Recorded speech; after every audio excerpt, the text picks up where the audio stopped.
16 main games, over 200 million copies sold worldwide. Assassin's Creed these days is one of the most well-known franchises in the world. Its name is as synonymous as gaming itself. But what if I told you it didn't really start off like that? Because Assassin's Creed wasn't even Assassin's Creed to begin with in the first place. It started off as a successor to Prince of Persia, The Sands of Time. While the creative director Patrice Désilets was working on the time manipulation mechanics on Sands of Time, where Ubisoft asked him to do something better with the parkour system.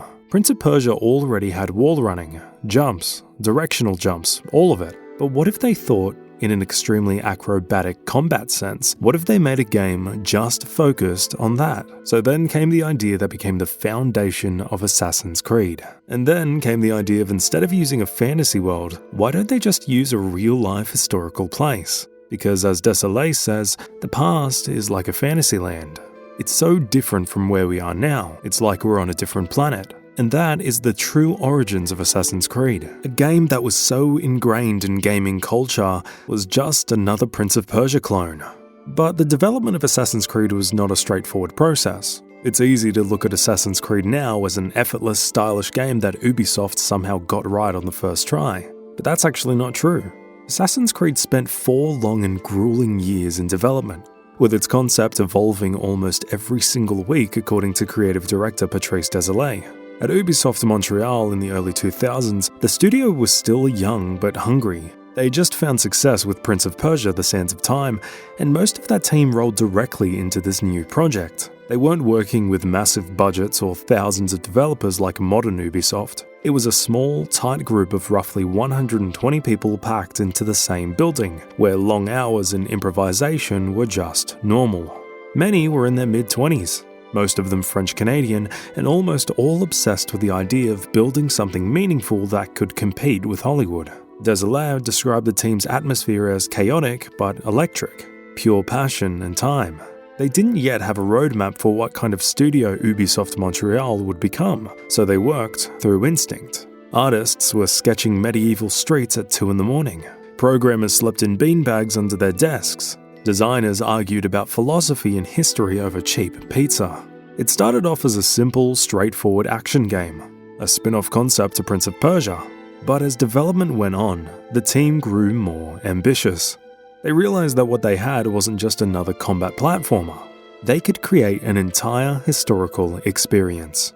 Désilets later said that the early days were like making a movie where the script kept changing every week. At first, they thought Ubisoft wanted another fantasy adventure with sand powers and magic blades. But the more they researched real-world secret orders, the more obsessed they became with the idea of grounding everything in reality. Early prototypes featured completely different time periods, protagonists, and even gameplay ideas that had nothing to do with history. One internal prototype allowed players to time travel between eras, a leftover concept from the Sands of Time's time manipulation system. Another version featured a female assassin protecting a prince, which was Ubisoft's original pitch for what they thought would be Prince of Persia: Assassin. The shift from a fantasy sequel to a grounded historical game happened slowly between 2004 and 2005. Nobody knew what the game actually was until the team shot what they called target footage, a short cinematic slice made to show Ubisoft executives what Assassin's Creed could be. This short clip, produced around late 2004, featured an assassin leaping across rooftops and blending into a crowd before striking a noble target. It was the first time the visual tone, the white robes, the bustling city, the slow-motion assassination, finally clicked. From that moment, Ubisoft Montreal knew they had something different, but they were still figuring out what it was. For months, Désilets, Jade Raymond, the producer, and Corey May, the narrative designer, worked side by side in a smaller conference room, moving sticky notes around the wall to piece together the structure of a game that balanced freedom, story, and stealth. The small brainstorming room eventually became the nerve center of Assassin's Creed. From there came the decision to choose the Third Crusade as its setting. Patrice and writer Corey May argued that the Crusaders gave them a perfect conflict. And that's how Jerusalem, Damascus, and Acre were chosen as the game's major cities. Not because they were convenient, but because they represented the meeting points of civilizations, the very essence of the game's DNA, connection through conflict. And this wasn't by accident. This spoke to something very deep within the idea that was behind Assassin's Creed's story and lore. They didn't want a historical period where you would play good guys or bad guys. Instead, they wanted to create something much, much more complicated, where each side had their own grievances, where each side had their own noble intentions. Thus, really immerse in the historical perspective. Also, it gave them the choice of Jerusalem, Damascus, and Acre as these three distinct cultural centers with dramatically different architectures and social structures. But Ubisoft knew that this, in a real-life place such as the Middle East and the current political climate, could be really controversial, and that's why they added the modern-day safety buffer. The storyline, the main modern-day storyline with Desmond Miles, doesn't just serve as another layer to the story. Because think about it, if they wanted a very straightforward game, they could have just started you as Altair going through this entire thing. The reason why they added this buffer is that they could address historical interpretation without claiming absolute authority. If anyone disagreed with how the game portrayed Crusaders or the Muslims, the story could just acknowledge these were just because of the Animus's technological limitations, and just the perspective of the guy who was in the Animus. It gave them a buffer to step away from something that would land them in deep, deep trouble. And thus, the Animus became the perfect tool for what was time travel. But more importantly, it served as one of the only in-game explanations, the very rare in-game explanations, for everything happening within the story. The Animus explained why players could respawn after death, meaning they had desynchronized or not played the genetic memory like the way it was supposed to. It would tell why you could pause and have modern UI elements in historical settings, because it was in the Animus. And it could explain why the story took such massive jumps between time periods, because you were accessing different parts of memory. That idea of linking and watching through something like genetic memory started off as just an excuse and a cool interface idea, but that would later become the core. What if I told you that the entire core idea behind playing Assassin's Creed started off as a way to smooth the game out? It explains the attitude the developers had towards making this game. The iconic "nothing is true, everything is permitted" isn't just a cool saying in the fundamental philosophy of the main group in these games. It became a sort of motto within the development team in their approach to historical storytelling. They didn't want to represent history as just a series of facts. They wanted to explore different perspectives and how different groups could interpret different things while they were happening. So this philosophy allowed them to critique historical narratives while remaining respectful to all the cultures involved. The introduction of fictional characters and fictional conflicts and fictional MacGuffins, such as the Apple, was a way for them to deeply explore the various hidden conflicts in this time frame. Which is surprising, because after the years of development hell that Ubisoft was in with this game, it would have been easy to just go along with half-arsing them. But surprisingly, Ubisoft Montreal went all out, and they made an unprecedented investment into historical accuracy. Something that wasn't seen or done ever before in video games or many others. They hired entire teams of historians, archaeologists, and cultural experts for each game. They didn't just want period-accurate buildings. They wanted period-accurate social behaviors, economic systems, even ambient sounds. They partnered with universities, museums, and cultural institutions worldwide. For the original game alone, they consulted medieval Islamic scholars, Crusader historians, and Middle Eastern architecture experts, just for a game that they had no idea would succeed or not. It was unprecedented and still is to this day, a video game spending that much of the budget just on research. One of the best examples of this research was what they did with the Arabic. Did you know that the language you hear in the background in Assassin's Creed isn't just randomized? Not only is it accurate Arabic, but it's historically accurate Arabic.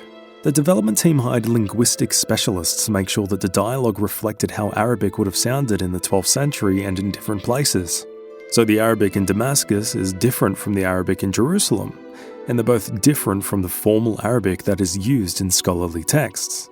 They coached voice actors on how to sound period appropriate, and the background chatter was written to reflect what a medieval conversation would look like at the time. Trade, politics, daily lives. And that is an incredible amount of dedication given. When moving away from the fantasy to the historic, the focus and emphasis on parkour was becoming more and more the fundamental basis of the game. And for that, they needed medieval architecture to represent that. So naturally, the gameplay has a lot of things that would not have existed normally. But the team's dedication to historical accuracy and immersion went far beyond. Rather than just generating individual buildings and designing them for the game, they created entire systems that understood medieval Islamic, Crusader, and Byzantine architectural principles. Tools that could generate markets, residential areas, religious districts that follow urban planning patterns. Most of the more famous buildings, such as Damascus's Great Mosque, Jerusalem's Dome of the Rock, and Acre's Crusader fortifications, were things that were available to us in modern day. They had archaeological measurements as well as historical records, and then those would be individually designed. But the origins for the word assassins in Assassin's Creed started with the producer Jade Raymond's idea of social stealth. She wanted to create a game where assassination wasn't about sneaking through empty corridors, but about blending into medieval markets. She described it as wanting to create a world where traffic lights would change on her command, complete environmental control through social manipulation. That single concept would define how stealth worked in every game that followed in the industry. So to achieve this, Ubisoft Montreal developed the Anvil engine, specifically for Assassin's Creed, creating the first 2 historical simulation platforms. Unlike existing engines designed for fantasy or modern settings, the Anvil was specifically designed to handle the massive medieval cities with thousands of interactive NPCs, complex crowd behaviors, and periodic physics. But programming social stealth wasn't just about the engine itself. It was a revolutionary tool of programming the AI to recognize suspicious behavior in crowds. To set apart what would be considered suspicious behavior, they defined what would be normal behavior. What kind of clothes the assassins were wearing, what speed they were walking. All of these were factored in. In order to make all this work, Assassin's Creed would need thousands of NPCs that would work in multiple layers of complex systems, and by the technology that was available to them in 2007, that was simply unachievable. But what they were able to do was absolutely genius. They introduced something in the engine called level of detail systems, which simplified character models based on distance, intelligent culling, and moved characters outside the player's view. That meant those further away, while still part of the system, weren't at full complexity, while those close to them were fully detailed. Years before Skyrim would make it an entire system, Assassin's Creed was the first one to do it. Now, knowing how cool the Hidden Blade is, most people might think that this might be one of the most historically well-known things associated with the Assassins, while the reality is, no such weapon existed during the Crusades.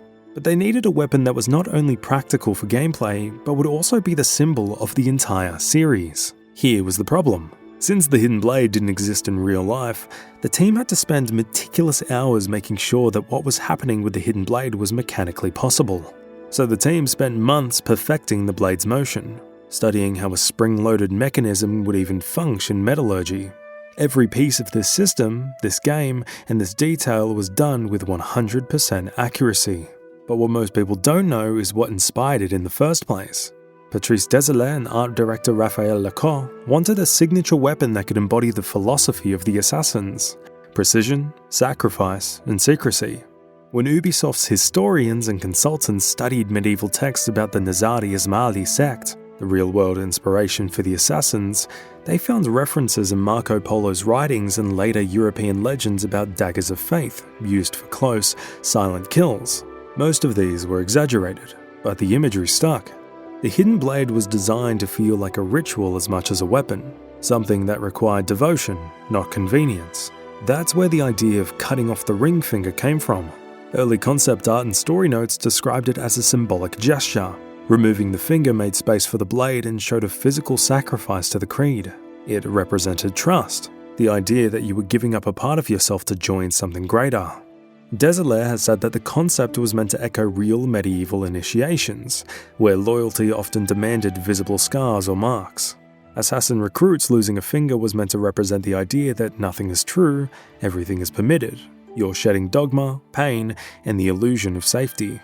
Ubisoft's animation team used Machinist-grade blueprints and worked with small prop engineers to determine how a retractable spring could slide smoothly within a leather bracer. The first prototypes were 3D printed, but the team quickly realized that a realistic mechanism could actually injure their motion capture actors if triggered too forcefully.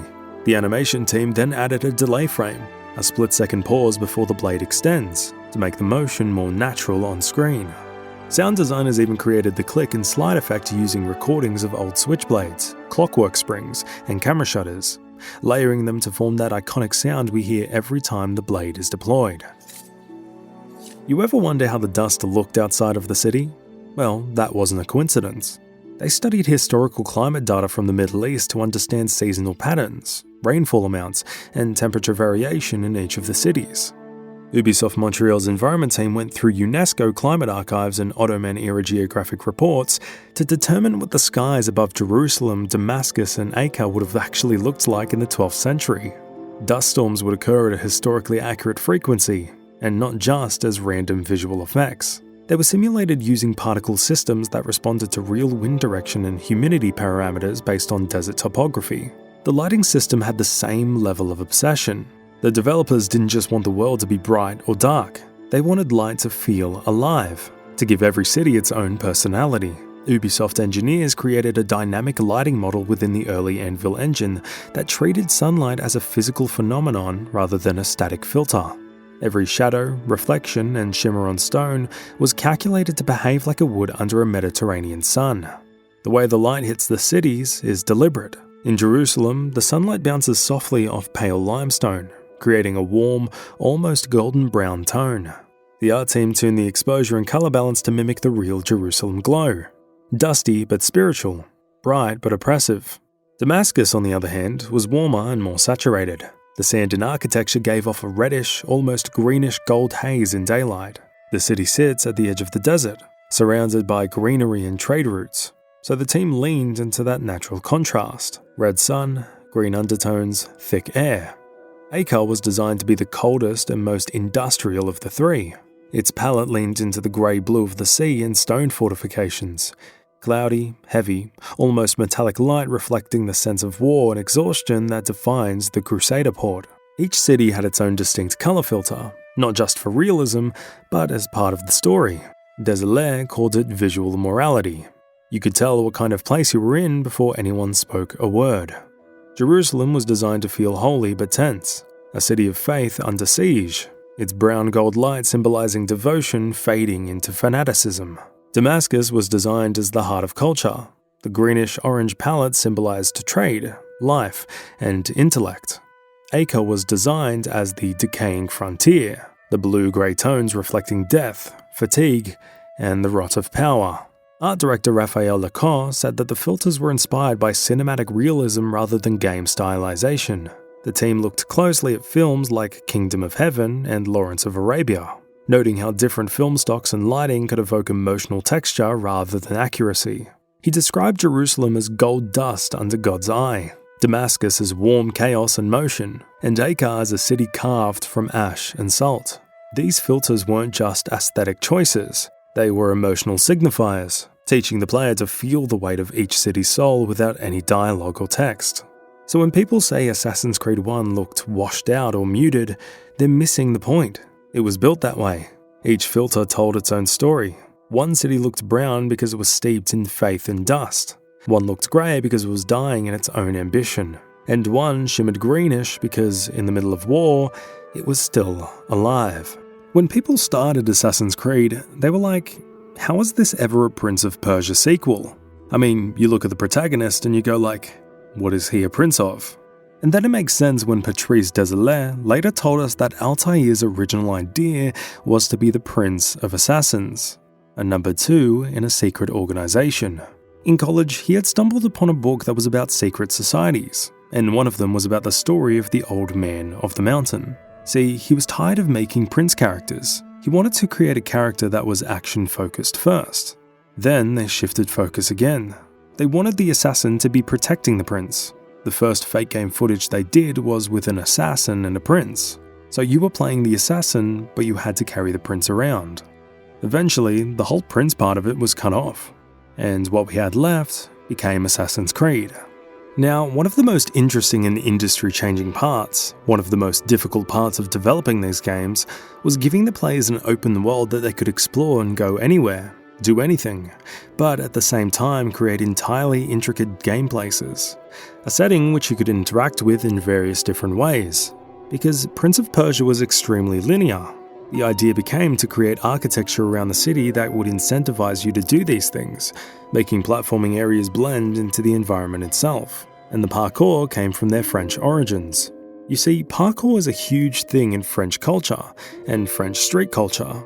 Throughout French history, they have these shops that are on different levels, so all the poles, the scaffolding, and everything that extended out gave them this idea of creating a world where, instead of linear platforms, they were traversing the entire environment. But what most people don't realize is how technically ambitious this was for 2004 to 2007. Ubisoft Montreal didn't just invent a new gameplay style. They had to build a completely new physics and animation engine from scratch to make it possible. The Anvil engine was coded specifically to handle dynamic movement across complex 3D geometry. The team called this internal system Motion Flow, a prototype AI-driven locomotion network that could automatically choose the best animation based on the angle, distance, and speed of every movement. So when you're running across a rooftop, jumping over a beam, or climbing a wall, the game isn't playing pre-scripted parkour. It's calculating where Altair's hands and feet should go in real time. Over 5,000 animation transitions were motion captured for the climbing system alone. Ubisoft's lead animator, Alex Grueling, spent weeks filming a professional freerunner performing jumps, vaults, and hangs to ensure the character felt grounded in human physics rather than superhero acrobatics. The parkour philosophy itself came straight from David Bell and the early Parkour du Chat movement in France. Patrice Désilets said he wanted players to feel that same flow, the ability to move through a space without stopping to think where to go next. We wanted motion to be a language, he said, and the city to be the sentence. Level designers restructured their entire process around that idea. Instead of building static cities first and then adding parkour routes, they reverse engineered the cities for movement itself. Ubisoft created a modular system of ledges, poles, window frames, and clotheslines, all categorized by height and angle, that artists could plug into walls to make them climbable.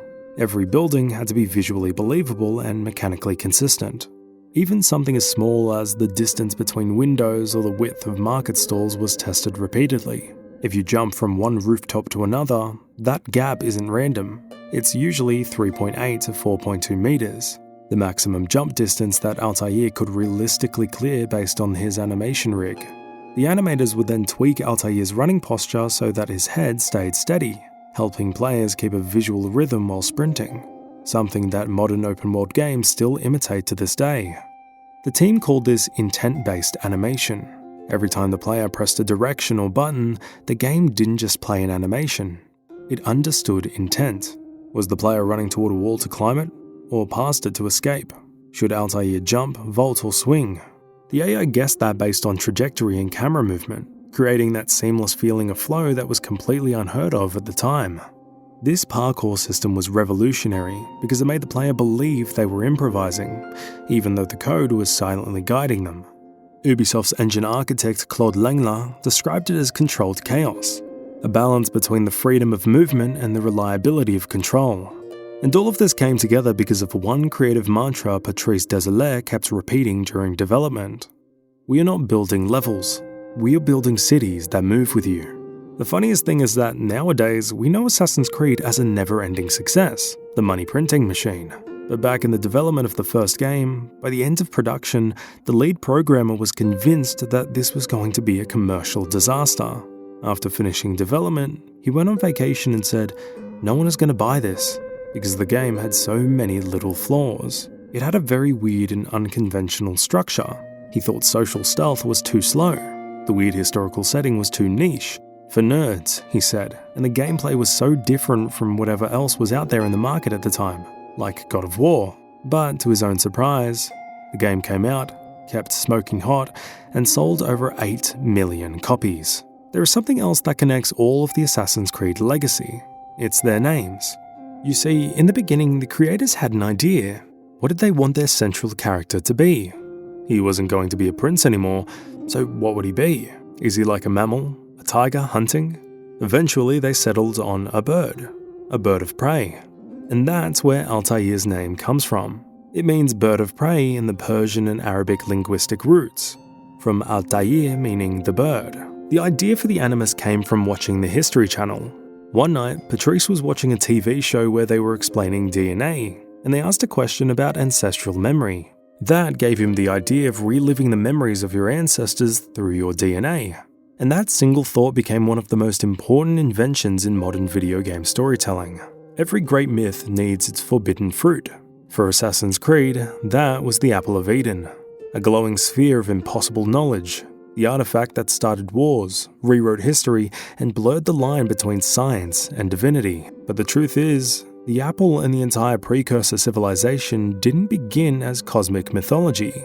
They began as a creative rebellion, a rejection of fantasy. The developers at Ubisoft Montreal were terrified of being compared to Prince of Persia. They didn't want mystical sands, time loops, or magical swords. They wanted logic, structure, a world where even miracles had blueprints. As creative director Patrice Désilets said, if something looks magical in Assassin's Creed, we must find the science that explains it. That decision pushed the team away from the myth and into science fiction. Early drafts referred to the pieces of Eden as data transmitters and relics of pre-human engineers. The idea was to create a sense of ancient wonder. Not gods, but a lost civilization whose mastery of genetics and technology had been misinterpreted by humanity as divine power. The inspiration came from a mix of real-world pseudo-archaeology and philosophy. Ubisoft's writers, Corey May and Jeffrey Yohalem, were fascinated by Eric von Daniken's 1968 book, Chariots of the Gods, which suggested that ancient monuments were built by extraterrestrial visitors mistaken for gods. But instead of aliens, the team reimagines them as an advanced offshoot of early humanity, a race that created humankind as a workforce, then fell victim to their own hubris. This became the first civilization, later known as the Isu. The Isu weren't magical beings, but hyper-evolved humans, architects of civilization whose biology and technology were fused. The Apples of Eden were the tools they used to control early mankind through neural manipulation and biofrequency. Their magic was science so advanced that it could influence human perception, memory, and emotion. Clarke's third law turned into gameplay. The team saw this as a bridge between myth and reason. The Apple explains religion, divine visions, and prophecy, all as echoes of ancient science that humanity had long forgotten. The developers like to call it Darwinism meets theology. Even the name Eden was chosen deliberately. It wasn't about faith, it was about irony. Eden represented the perfection that humans could never return to. Not a paradise lost, but a world where knowledge became the ultimate sin. When building the look and feel of these artifacts, Ubisoft's art team drew inspiration from two distinct sources: Renaissance scientific sketches and geometric minimalism. The Apple's smooth, seamless design reflected perfection, an object beyond human craftsmanship. The glyphs and holograms projected from it were coded in recursive mathematical patterns, heavily influenced by Fibonacci sequences and sacred geometry. The Apple wasn't just a plot device. It was a philosophical anchor for the series. It turns religion, science, and mythology into one continuum, each side partially right, but blind to the whole. The first civilization, said Désilets, was our way of saying, what if the gods were just another species, and we misunderstood their science? And that question, what if faith and fact are the same story being told in different languages, became the invisible creed that would haunt the series for the next 2 decades. Hidden deep inside Assassin's Creed's code is a ghost, a full day-night cycle that was built, tested, and then quietly erased before release. Early data miners in 2008 discovered internal files labeled Jerusalem Night and Masyaf Siege Night, complete with lantern-bearing guards, shuttered markets, and a glowing torch-based lighting system. The system even affected stealth. Darkness made rooftop chases easier, but alley escapes harder. The feature was cut 2 months before launch when Ubisoft Montreal realized the Xbox 360 couldn't handle dynamic light rendering across 3 entire cities. Patrice Désilets later admitted, "We had a living world that changed with time, but the hardware couldn't breathe under it." Even though it never made it in, the lighting shaders built for this system was repurposed for later games. You can still see their remnants in how the sun shifts color slightly between the city districts. Damascus was probably the most authentic example of the game's world building. When you come across the markets that are available, everyone today might think, like in The Legend of Zelda or RPGs, that markets are a given, a bustling, decorative feature. But what set Assassin's Creed apart is that the merchants sold historically accurate goods: silks from Far East Asia, spices from India, metalwork from Damascus silversmiths. All of these were things that made the Levant such an important region and explains why the Crusades were fought over it. Even more impressive, the prices fluctuated. They weren't stable throughout the game. They changed based on an algorithm that reflected real-time economic patterns designed by the developers. Speaking of complicated systems that fit perfectly into history, the assassin bureaus that you reach in different cities and areas were based on real-life medieval intelligence networks. Each bureau acted as a safe house and information hub, mirroring how intelligence was actually passed through religion or trade networks during the Crusades. In the game, these bureaus are quiet, candlelit spaces, almost invisible to the chaos outside. You enter through a narrow door, drop down your hood, and speak to the bureau leader, Rafiq in Damascus, Rashid ad-Din Sinan's men in Acre, or the nameless mentor in Jerusalem. These meetings seem small, but in Assassin's Creed's design, they represent a revolutionary idea: the intersection of narrative progression and historical authenticity. Each bureau leader gives you rumors, target names, and moral context, but the idea wasn't pulled from thin air. Ubisoft's historical consultants based the bureaus on real Nizari Ismaili spy networks, which operated during the Crusades between the 11th and 13th centuries. The historical assassins of Alamat, under Hassan Isabar, used an extensive network of couriers, merchants, and scholars to pass coded messages across the Islamic world. Much like Altair's bureaus, these operations were hidden within legitimate social and religious structures: caravans, mosques, Sufi lodges, and trade guilds.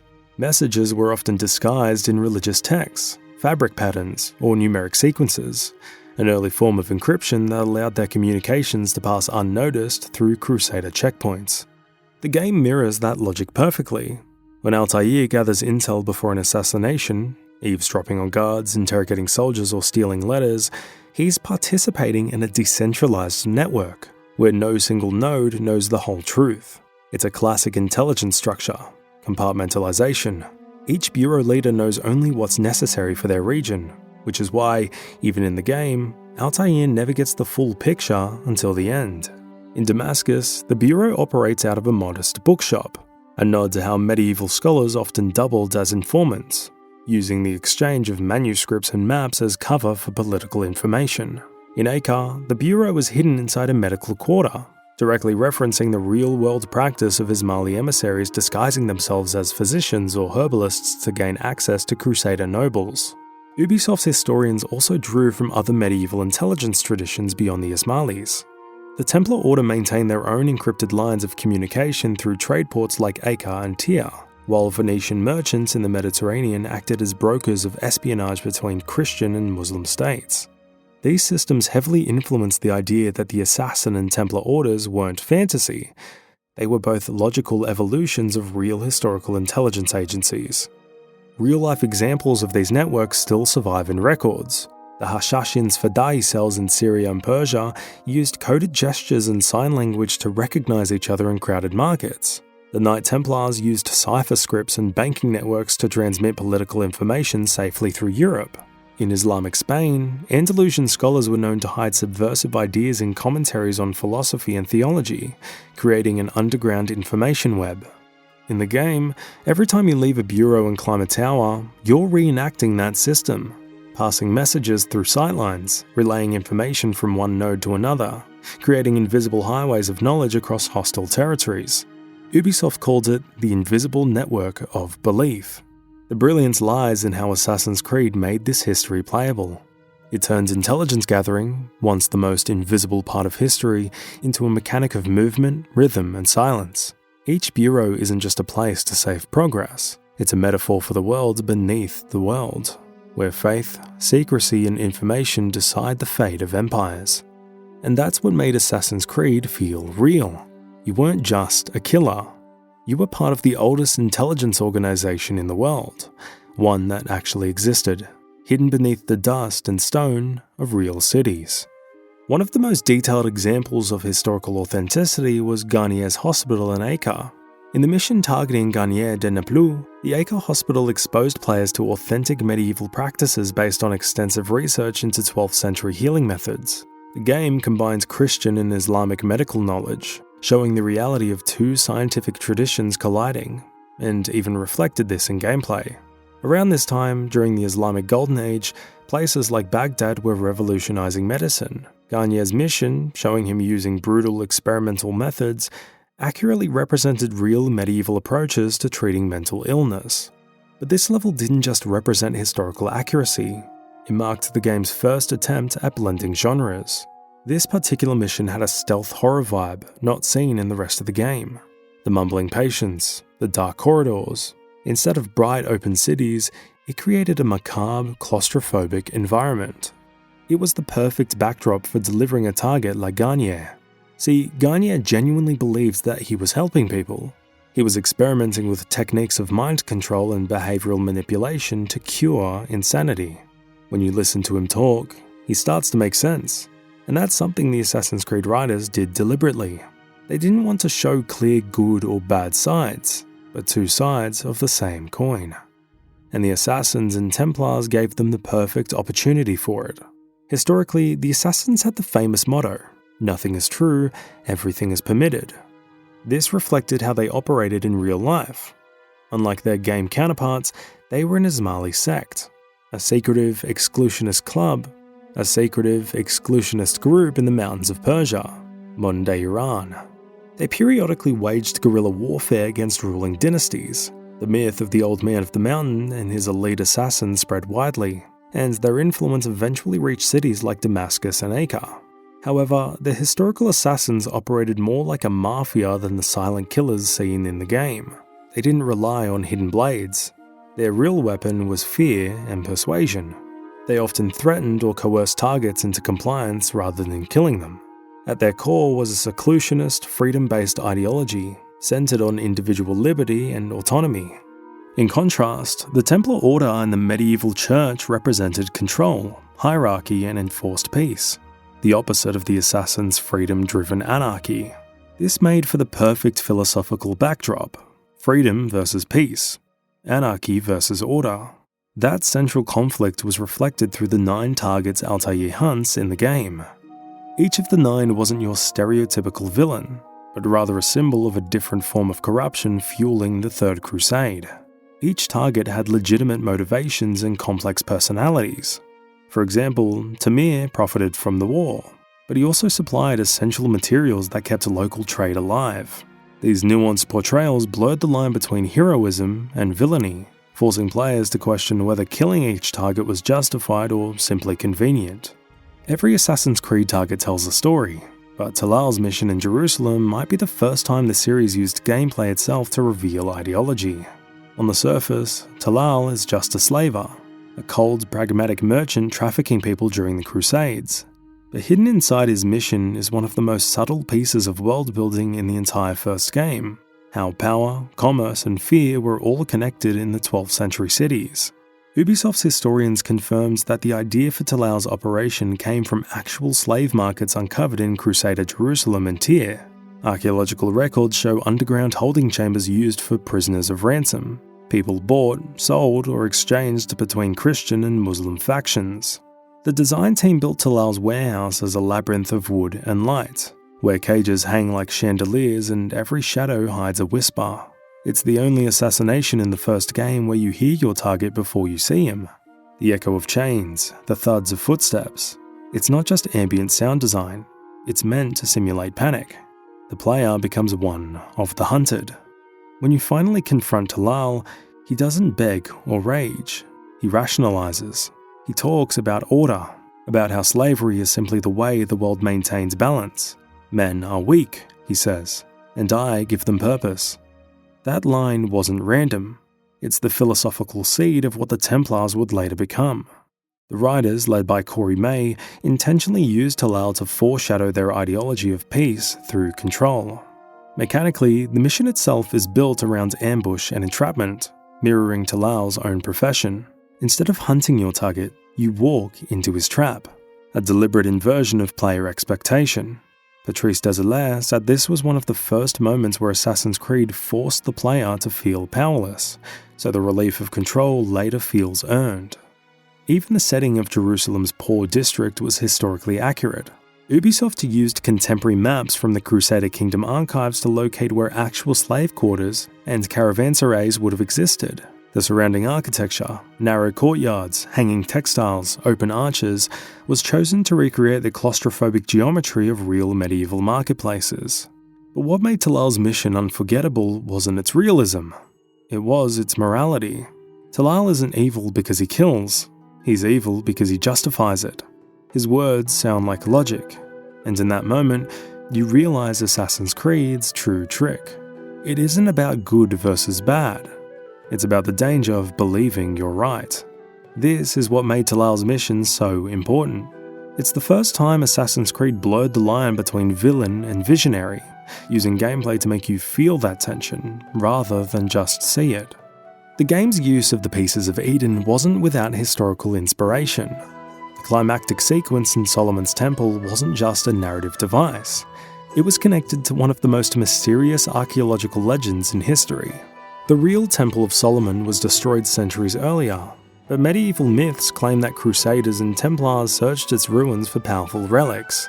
Those legends of lost divine technology directly inspired the Apple of Eden, combining myth, religion, and science fiction into one coherent theme. That central myth became the backbone not just of the first Assassin's Creed, but of the entire series that followed. When you think about how artifacts from that period were treated as symbols of divine power, it makes perfect sense that the Templars and Assassins would be locked in an endless war to find them. If there's one moment that defines Assassin's Creed, it's standing atop a towering cathedral, the city breathing beneath you, then taking that impossible step into thin air. The leap of faith wasn't just a cool animation, it was a statement, a test of trust, both spiritual and mechanical. When Ubisoft Montreal began building the open world, they faced a simple but revolutionary question. How do you make exploration feel rewarding without cluttering the world with menus, arrows, and mini-maps? The answer came from the same philosophy that defines the assassins themselves. See for yourself. The viewpoints were created as a way for players to earn information through observation rather than exposition. The idea came from Patrice Dessolet's fascination with panoptic architecture. Towers, minarets, and bell structures that controlled how people saw a city. He once said, "I wanted the player to feel what it meant to understand a city by climbing it." In gameplay terms, the system was both extrinsic and intrinsic motivation in one. Extrinsically, synchronizing unlocked parts of the map, markers, and missions. It gave players visible progress. But intrinsically, it was designed to reward curiosity itself. The climb wasn't just a means to an end. It was the experience. Designers noticed that players felt a meditative calm climbing towers, learning to read architecture, to spot handholds, to predict rhythm. It made exploration an act of mastery rather than a checklist. But there was also a lore reason behind it. In the Assassin mythology, the leap of faith is an act of devotion, a literal leap of trust into the creed itself. The game's own codex describes it as a sacred rite where initiates proved that their faith in the unseen outweighs their fear of the unknown. It's said to date back to the first civilization, those who leapt from impossible heights using technology lost to man. Even the haystacks have historical logic behind them. Ubisoft's research teams found that hay carts were a common fixture near market squares, gates, and construction sites in medieval cities, precisely where the game places them. The animators modelled the hay particles using havoc physics, ensuring the sound and weight sold the illusion, even though the fall would be instantly fatal in real life. The inspiration for the viewpoint's visual composition came from Orientalist paintings and medieval cartography. Ubisoft's artists studied 19th century landscape painters like Jean-Léon Gérôme and Eugène Delacroix to capture that mix of beauty and vastness, a world that feels both distant and alive. Technically, the system was a nightmare to build. Ubisoft had to create dynamic culling systems that allowed every rooftop, street, and NPC to be visible from above without crashing the Xbox 360's limited RAM.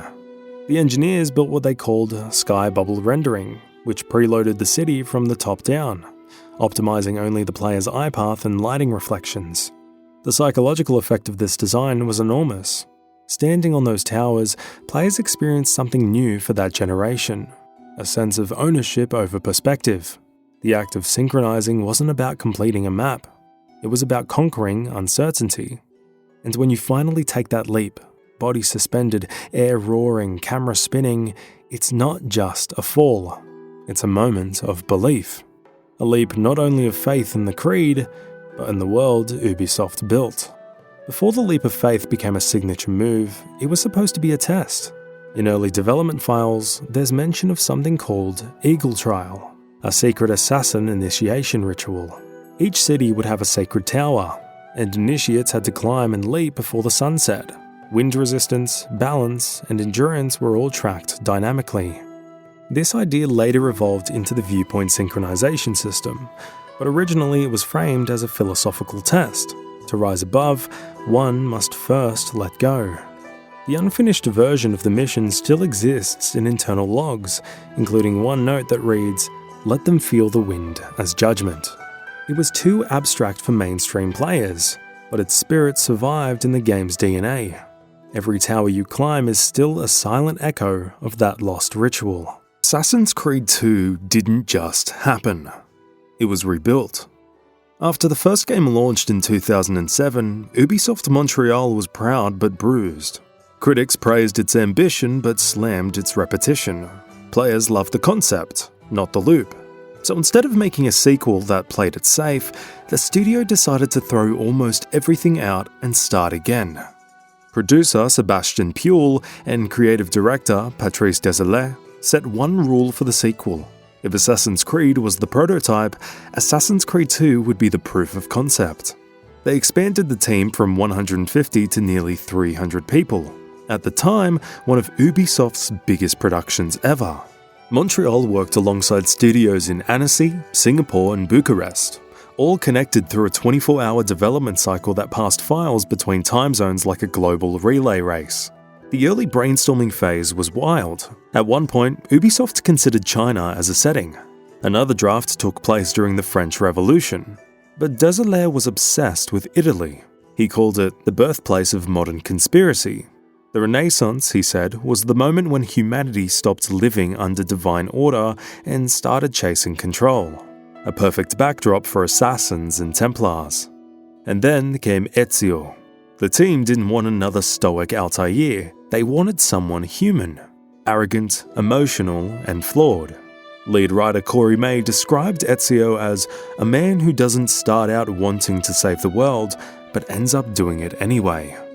Ubisoft even brought in Italian historians to consult on the family dynamics and language of Florence in the 1470s. What's less known is how close the project came to collapse. By mid-2008, the team was running behind schedule, drowning in new tech for the Anvil engine, cloth physics, crowd AI, weather transitions. The city of Venice, with its reflection-heavy canals, nearly broke the renderer. Ubisoft Montreal even hired a dedicated water team whose only job was to make reflections, not tank the frame rate. But they made it. When the game finally launched in November 2009, the difference was night and day. It wasn't just a better Assassin's Creed, it was a statement. Italy was alive. The missions were cinematic. The story was personal. And most importantly, Ezio felt like someone you actually knew. Assassin's Creed 2 was the turning point that defined what the series and open-world storytelling could be. Which brings us to everyone's favourite character from Assassin's Creed, Ezio Auditore da Firenze. His name, like Altair before him, means eagle in Italian, continuing the theme of Bird of Prey. But unlike Altair, who was already a master assassin when we were introduced to him, Ezio could not be any more different. He was a playboy, a loose cannon, and maybe that's the reason why everyone loved him so much. Because not only was the character so charismatic and bold, unlike Altair, who was more stoic and really embodied the warrior monk, you got to relate to Ezio right at the beginning. As the game and series went on, you saw his development. That's the reason why everyone loved him so much. The reason his character changed so much is because Ezio wasn't written in advance. He was developing as the game was developed. Patrice acknowledged that they were still trimming and reshaping content late into development in 2009, and they worked really hard to make Ezio's character arc land. So this sort of live development is reflected in the character himself, who changes as the series and the game go on.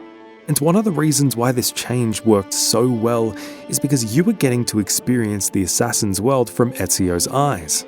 You were learning about everything through discovery, rather than exposition. One of the people who helped this journey along was Leonardo da Vinci. Leonardo da Vinci is one of history's most famous inventors and artists. But what you might not realize is that every time Leonardo smiles and cracks a device open, you're seeing patch notes disguised as a friendship, a tutorial wearing a painter's robe. He's basically your in-world tutorial and upgrade system. The codex pages you bring back to him unlock devices and techniques. This was a clever way to disguise the upgrade system as something historically accurate. One of these was his famous flying machine. But the flying machine we see in the game came about completely by accident. In early development, Ubisoft built the glider as a prototype for city traversal. Not as a story mission, but as a tool you could use anywhere, like a Batman's gliding in the Arkham series. But testers discovered they could surf on fire thermals indefinitely.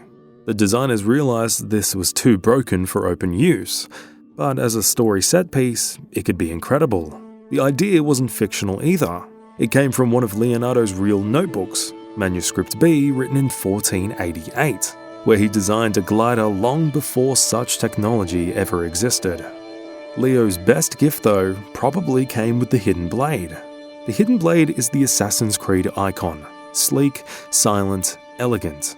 And yet its evolution across games tells a deeper story about how the assassins themselves changed.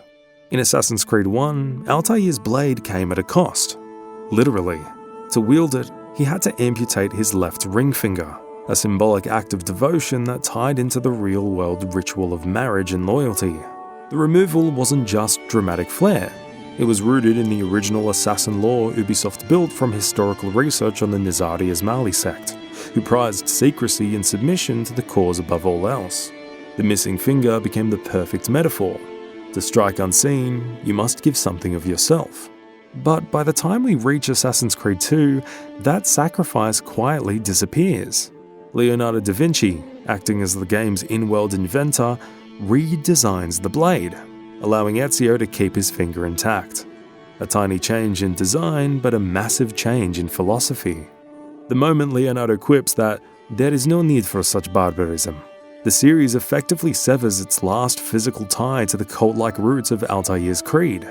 The new assassins still believed in freedom and duty, but without the blood price. Developers later confirmed in interviews that the redesign was partly practical. Players kept clipping Ezio's hand animation with a missing finger model during sword combat, but fans noticed the symbolic shift. Entire Reddit threads and lore essays argue that removing the sacrifice marked the start of the assassin's moral dilution. Altair gave his body to the Creed. Ezio got a mechanical upgrade. One represented devotion, the other progress. That difference became a running fan theory, that the assassins, generation by generation, traded faith for convenience. The Hidden Blade stopped being a symbol of loss and became a luxury. And in a poetic twist, the same mechanical precision that defined the Brotherhood's strength would one day mirror the cold pragmatism of their Templar enemies. So when the players joke that Altair couldn't swim, but at least he bled for the Creed, they're not just teasing old game design, they're hinting at something deeper. A franchise that began with sacrifice and evolved into survival. One of the other ways Assassin's Creed made history memorable and playable was through Florence. As one of the starting cities in the game, Florence was intensely researched and mapped out. The designers intentionally heightened the historical imagery or recognizability rather than strict accuracy. Some buildings wouldn't be built until centuries after the game's setting. Florence is the first city you explore. After the beautiful rooftop race with your brother, you're introduced to its landmarks and the mechanics of parkour and traversal. Then comes the title scroll, still one of the best in the entire series, before you eventually see Venice in its full beauty. The city was redesigned to feel recognizable to modern players, emphasizing atmosphere and architectural harmony over strict reconstruction. Another facet that the game adapted slightly was the famous Patsy Conspiracy. Sequence 4 of the game is titled The Patsy Conspiracy, in which Ezio uses his new training to complete an assassination. Most people don't realize this actually happens in real life and around the same time. The Pazzi family plotted to overthrow the Medici family as rulers of Florence. In reality, the plan was foiled. The Medici survived, and the Pazzi were executed or exiled. The game depicts this event during Easter Mass, which is slightly inaccurate. Historically, the attack took place on April 26, within the Easter season, but not on Easter Day itself. Then we move to Venice, one of the most iconic locations in any Assassin's Creed game. Its canals and architecture made it unforgettable. One of the elements the game introduced was the use of masks. Apart from being a stylish mechanic for evading guards and enhancing social stealth, these masks had real historical significance. During the Renaissance, Venetian nobles used carnival masks to evade taxes and moral restrictions. Not assassinations, just indulgence. Behind the anonymity of porcelain, they could gamble, drink, or visit forbidden places without facing the Republic's strict moral codes. Some even wore them in church to dodge tax collectors. Imagine committing tax evasion in broad daylight under a gold leaf smile. Ubisoft nailed that duality perfectly. A city that looked angelic in daylight but hid its filth beneath a paper-thin disguise. The team studied the real Mascherari guild records from the Venetian archives, actual mask makers licensed by the government to craft official disguises. The word mascara itself became so tied to social freedom that in 1608, the Senate had to pass a law banning mask use outside carnival season because the entire upper class had basically started living behind them. Here's the best hidden detail. During the Venice Carnival mission, if you pause during certain crowd animations, you can see NPCs trade masks. An unremarked moment, but one that was intentional. Developers confirmed in artbook notes that this tiny animation was meant to symbolize identity exchange, that in Venice, no one truly belonged to their own face. So when Ezio pulls on his mask to move unseen, he's not just blending into the crowd. He's becoming part of a culture built entirely on pretending. One of the longest running jokes in the Assassin's Creed community isn't about secret orders or hidden blades. It's that Altair, history's most feared assassin, couldn't swim. In the first Assassin's Creed, touching water was basically a death sentence. The moment Altair fell into a fountain or harbour, he sank like a rock. For years, fans joked that this master of stealth could leap off cathedrals but couldn't handle a puddle. Even Ubisoft developers admitted it became an unintentional meme internally. But there's a reason behind it. The original Assassin's Creed was built on Ubisoft's early version of the Scimitar engine, which was never designed to handle fluid physics. Adding buoyancy, reflections, and water collision meant rewriting the parkour and ragdoll systems from scratch. The devs simply didn't have the budget or memory headroom on the Xbox 360 launch build, so instead they made water lethal, turning it into a clever way to keep players inside the map's boundaries, a soft fail-state masked as realism. By the time Assassin's Creed 2 went into production, the team knew they couldn't repeat that mistake. Creative director Patrice Désilets said in an internal Ubisoft talk in 2009 that the first thing Ezio learned before killing anyone was how to swim. It wasn't just a physics upgrade, it was a design statement. The new Anvil engine featured dynamic water rendering, buoyancy meshes, and swimming as an actual traversal mechanic. And that change symbolized Ezio himself, a more fluid, adaptable hero compared to Altair's rigidity. Ubisoft even slipped in a wink to fans. If you throw guards into the canals of Venice, you'll sometimes hear them scream, "I can't swim," a direct nod to Altair's water legacy. So the meme wasn't just funny, it became a kind of evolution marker. Altair drowned, so Ezio could swim. There's a reason Ezio's parkour feels so damn satisfying. And it's not just animation polish or muscle memory, it's math. When the developers at Ubisoft Montreal began building Assassin's Creed 2, they didn't want parkour to feel like a game mechanic pasted on top of a city. They wanted the city itself to be the mechanic. So they went deep into Renaissance urban planning, studying Florentine blueprints and architectural treatises from the era. What they discovered is that most Florentine and Venetian buildings shared a rhythm, a kind of architectural heartbeat. Balconies, ledges, and archways were almost always separated vertically by about 3 to 4 meters. a natural consequence of Renaissance housing design where each floor needed enough headroom for frescoes and beams. That ratio, roughly the height of a man and a half, became the measurement that defined Ezio's jumps. So when you vault from one balcony to another or scale the roofs of Venice, you're not moving through a fantasy parkour course. You're following real-world Renaissance geometry, down to the proportions of handholds, pillars, and cornices. Every movement feels right because it's aligned with how those cities were actually built. Animation director described it as teaching architecture how to move. The team coded parkour distances based on building surveys and then reverse-engineered Ezio's stride and grab height to match that spacing, effectively fusing real urban design with gameplay logic. It's also why the rhythm of the climb, the pauses, the spacing between handholds feels so deliberate. Even Ezio's jump arc was simulated to reflect realistic human biomechanics. Ubisoft Montreal consulted parkour athletes from Paris to study takeoff speed and landing distance, ensuring that while Ezio could leap farther than a real person, his motion always felt human. Venice and Florence became giant, interactive architectural textbooks, spaces where mathematics, movement, and history clicked into one seamless loop. You weren't just climbing buildings, you were learning their logic. Here's something most players never noticed. The choir echoing through the Vatican during Ezio's final mission wasn't recorded in a studio at all. According to Jesper Kyd, the game's composer, in multiple interviews around 2010-2011, the chanting you hear inside the chapel wasn't performed by a real choir, but digitally reconstructed from sliced Gregorian chants and then layered with ambient Latin syllables recorded from two individual singers. Kyd built the entire Vatican atmosphere from fragmented ecclesiastical samples, what he called ghost choirs.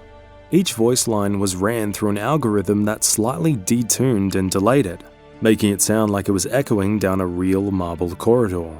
Even cooler, inside the game's audio archives, the BNK and FSB sound banks, modders later found unused choir layers titled Deus Adest and Oratio Subterrana, Latin for God is present and underground prayer. These were meant to be for an alternate version of the Pope's chamber scene where the chant would intensify as Roderigo activated the Staff of Eden, but the effect was ultimately cut because the team found it too close to horror. So the Vatican's ethereal soundscape isn't just music, it's an invisible sermon made of broken prayers, stitched together by code and reverb. A digital church choir that never really existed, yet somehow feels holy. Did you know that the final sequence of Assassin's Creed 2 secretly merges Altair's and Ezio's destinies through music? Composer Jesper Kyd confirmed in multiple interviews that he planted an audio callback to Altair's theme inside Ezio's Vatican sequence. When Ezio faces Rodrigo Borgia and refuses to kill him, the track Earth begins to play, slow, reflective, full of strings and Gregorian undertones. But underneath the main melody, if you isolate the stems or listen closely in a quiet room, you can hear a faint three-note echo of Assassin's Creed 1's Access the Animus cue, Altair's musical fingerprint. Kyd said this was deliberate. It's not a theme reuse, it's a memory overlap. The soundscape symbolizes the transfer of spiritual and philosophical legacy, Altair's discipline flowing into Ezio's mercy, both converging through Desmond's genetic memory. There's more. In early sounds bank extractions, modders found a cut variation called Animus Converge, where the two motifs, Altair's mechanical synth pulses and Ezio's Renaissance strings, blend perfectly in time. It was dropped because the final mix felt too explicit, but even in its absence, the echo remains subliminal. So in that quiet, candlelit Vatican moment, it isn't just Ezio walking away from revenge. It's the entire lineage of assassins humming through him, a symphony of blood, faith, and memory. Did you know that when Ezio enters the Vatican chapel for the final confrontation with Pope Rodrigo Borgia, he quietly recites the Nicene Creed, the foundational statement of Christian faith that begins with, "I believe in one God." It's one of the most overlooked yet symbolically loaded moments in the entire series.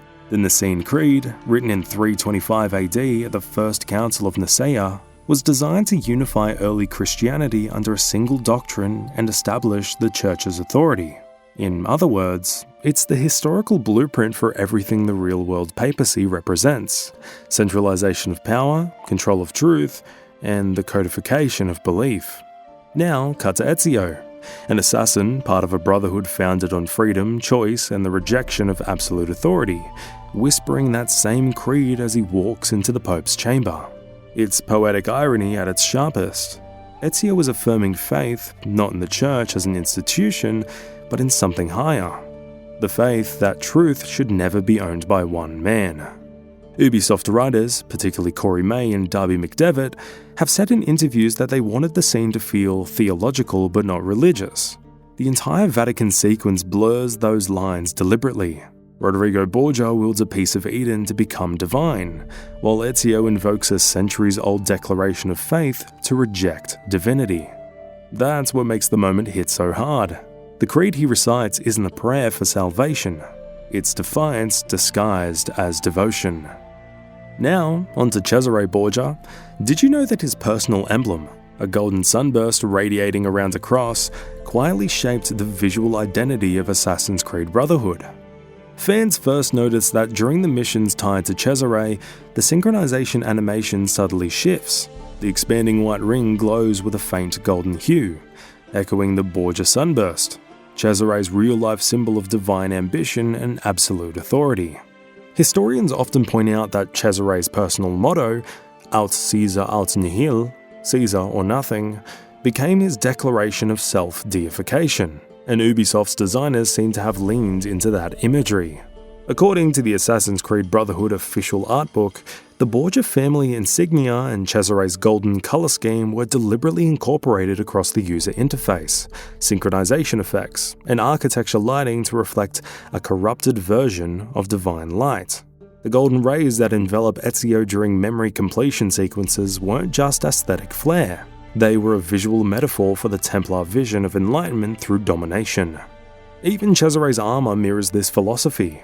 The intricate engravings on his breastplate match a real 16th century parade cuirass from the Vatican arsenal, a design associated with papal bodyguards and solar emblems of kingship. The blend of divine imagery and bloodlust perfectly fits Cesare's historical reputation, a man who wanted to replace God with himself. So, while Ezio fights for truth in the shadows, Cesare burns for glory in the light, and Brotherhood made sure even the game's glow betrayed that story. As if the Borgias didn't give enough Lannister vibes already, things get kind of too, similar. Historically, the Borgias were surrounded by whispers of corruption and taboo. Rodrigo Borgia and his children, Cesare and Lucrezia, were accused of everything from murder to incest. These stories were fueled by their political enemies, especially rival Roman families like the Orsini and the Della Rovere, who used scandal as a weapon. Modern historians generally agree that the incest rumors were likely exaggerated propaganda, but Ubisoft didn't ignore them. They repurposed the tension instead of sensationalizing it. In Brotherhood, Lucrezia Borgia's interactions with Cesare are loaded with unease. During several cutscenes, especially in the sequence where Ezio infiltrates the Vatican masquerade, Cesare's body language and possessiveness toward his sister are intentionally unsettling. But rather than depicting anything explicit, the game reframes the scandal as a metaphor for control. According to lead writer Jeffrey Yohalem, in a 2011 interview with GamePro Germany, the dev team treated the Borgia family not as villains from gossip, but as symbols of power that devour their own blood. The dynamic between Cesare and Lucrezia is written as political incest, an empire consuming itself in its hunger for power. In one of the most striking examples, Lucrezia's line, "You would make a fine pope, Cesare, if only you had faith," was intentionally positioned right before her emotional collapse in the later sequences, representing how the Borgia family's inner corruption eats away at their own humanity. So while the game never outright says it, it still captures what the rumors were really about. Not love, but domination. Not romance, but power devouring the family from within. While the game's decision to portray the Pope as the main antagonist was controversial, its framing as science fiction gave Ubisoft some leeway. The mission inside the Vatican district was controversial from the start. The developers wanted Ezio to infiltrate the heart of papal power, and they designed a strikingly ornate chapel sequence paired with a final fight. But according to multiple player reports and forum posts, parts of the district, including the vault beneath the chapel, were off-limits for standard exploration, suggesting Ubisoft intentionally altered access, likely for cultural or design reasons. Official statements from Ubisoft confirm they used public domain architectural references for the chapel design rather than restricted Vatican blueprints, to avoid licensing or religious permissions. This suggests they approached the location with diplomatic caution. One practical design outcome, the final confrontation with Rodrigo Borgia, takes place in the papal vault beneath the chapel rather than on the main altar or under the famous ceiling art. The reason? The team reportedly chose the vault to sidestep potential blasphemy concerns, and because the Vatican level had rules about not showing drawn weapons in certain visible religious spaces. So what we got in the game is a hybrid, a historically inspired setting, the Vatican, cloaked in sci-fi fiction, the vault, navigated with stealth and diplomacy rather than purely blunt assassination. This level isn't just another mission, it's Ubisoft playing safety net and spectacle at the same time. The game also introduced one of history's most famous political philosophers, Niccolo Machiavelli. His inclusion makes sense, as the assassin's philosophy overlaps with his pragmatic realism. But the video game's interpretation of Machiavelli is a paradox of its own. The phrase, "nothing is true, everything is permitted," often attributed to the historical assassins, actually came from a fictional reinterpretation, the 1938 novel Alamut by Vladimir Bartol. Bartol's ideas were inspired by the works of Friedrich Nietzsche, who in turn was influenced by Machiavelli's writings.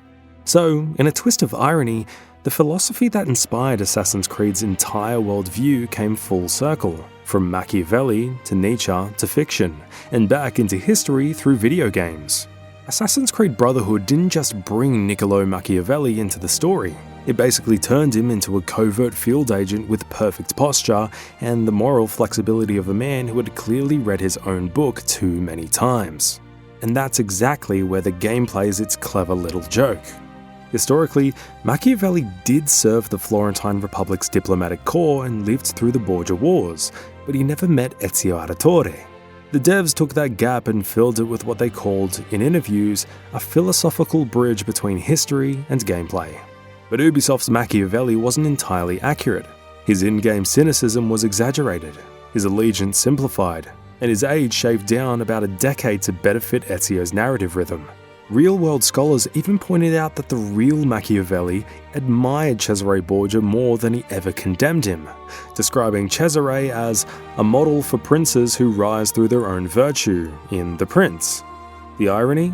Brotherhood turned Cesare into a Templar villain and Machiavelli into Ezio's ally, so the game literally flipped the historical loyalties on their head. Then there's the Easter egg every history nerd adores. After completing one of the final sequences, Ezio casually tells Machiavelli, "Perhaps one day you'll write a book about us." Machiavelli smirks and replies that he already has an idea.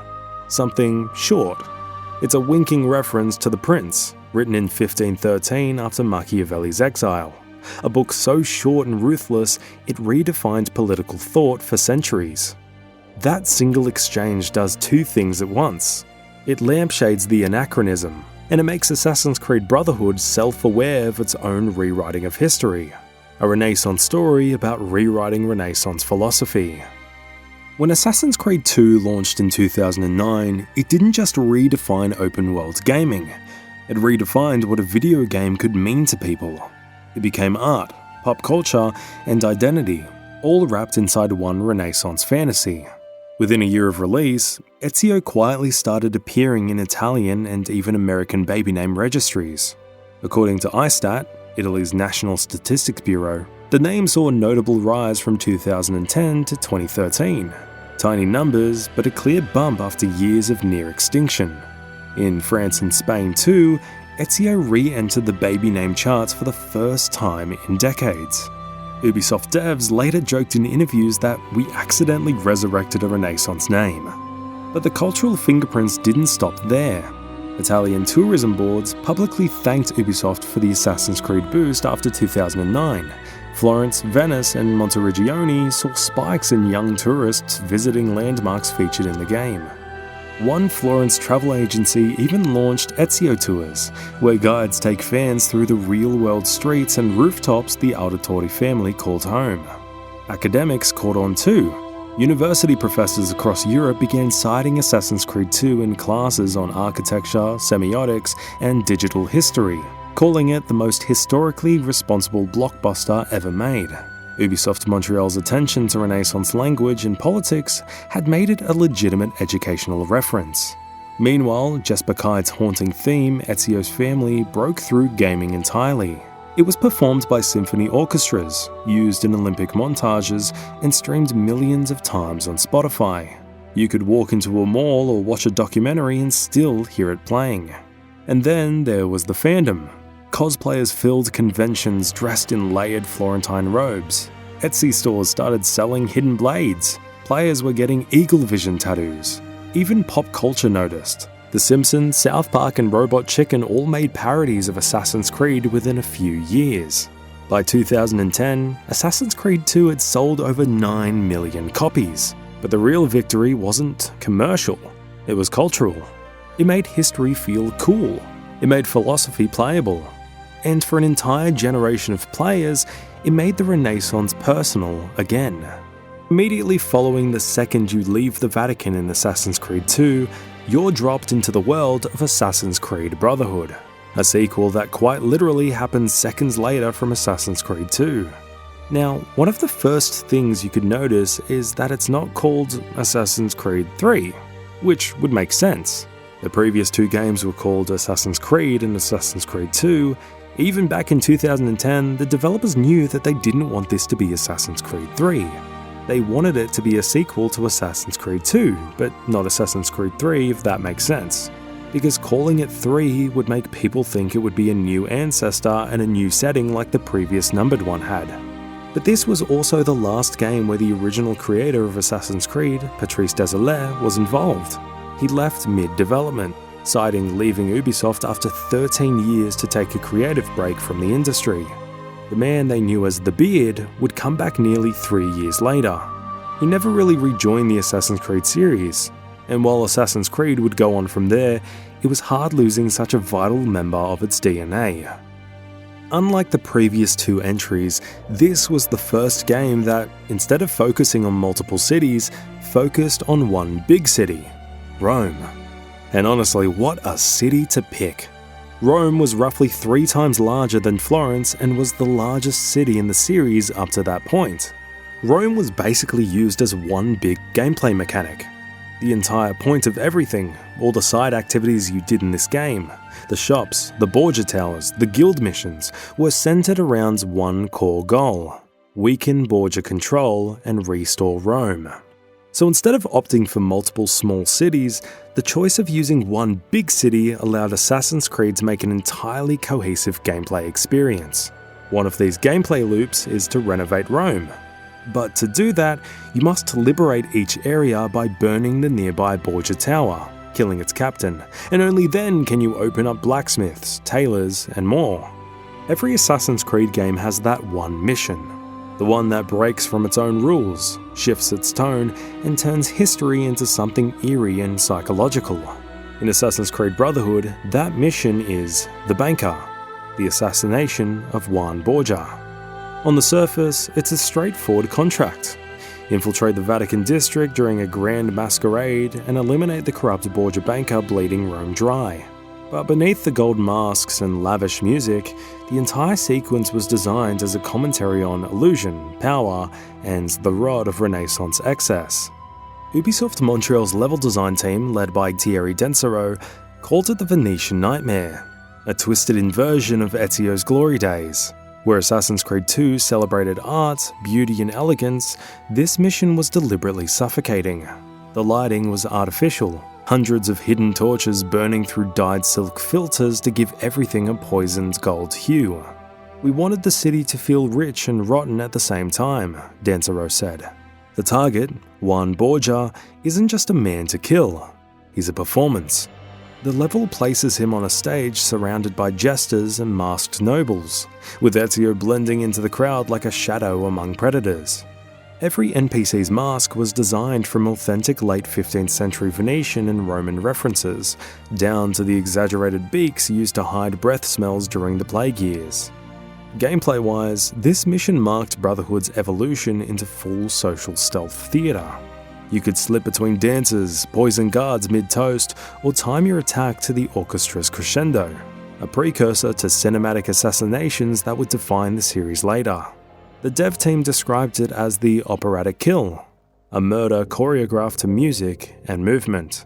But the genius of the banker mission isn't just the spectacle, it's the psychology. When you finally corner Juan, he doesn't beg or fight. He laughs, and dies believing he's untouchable because his fortune will outlive him.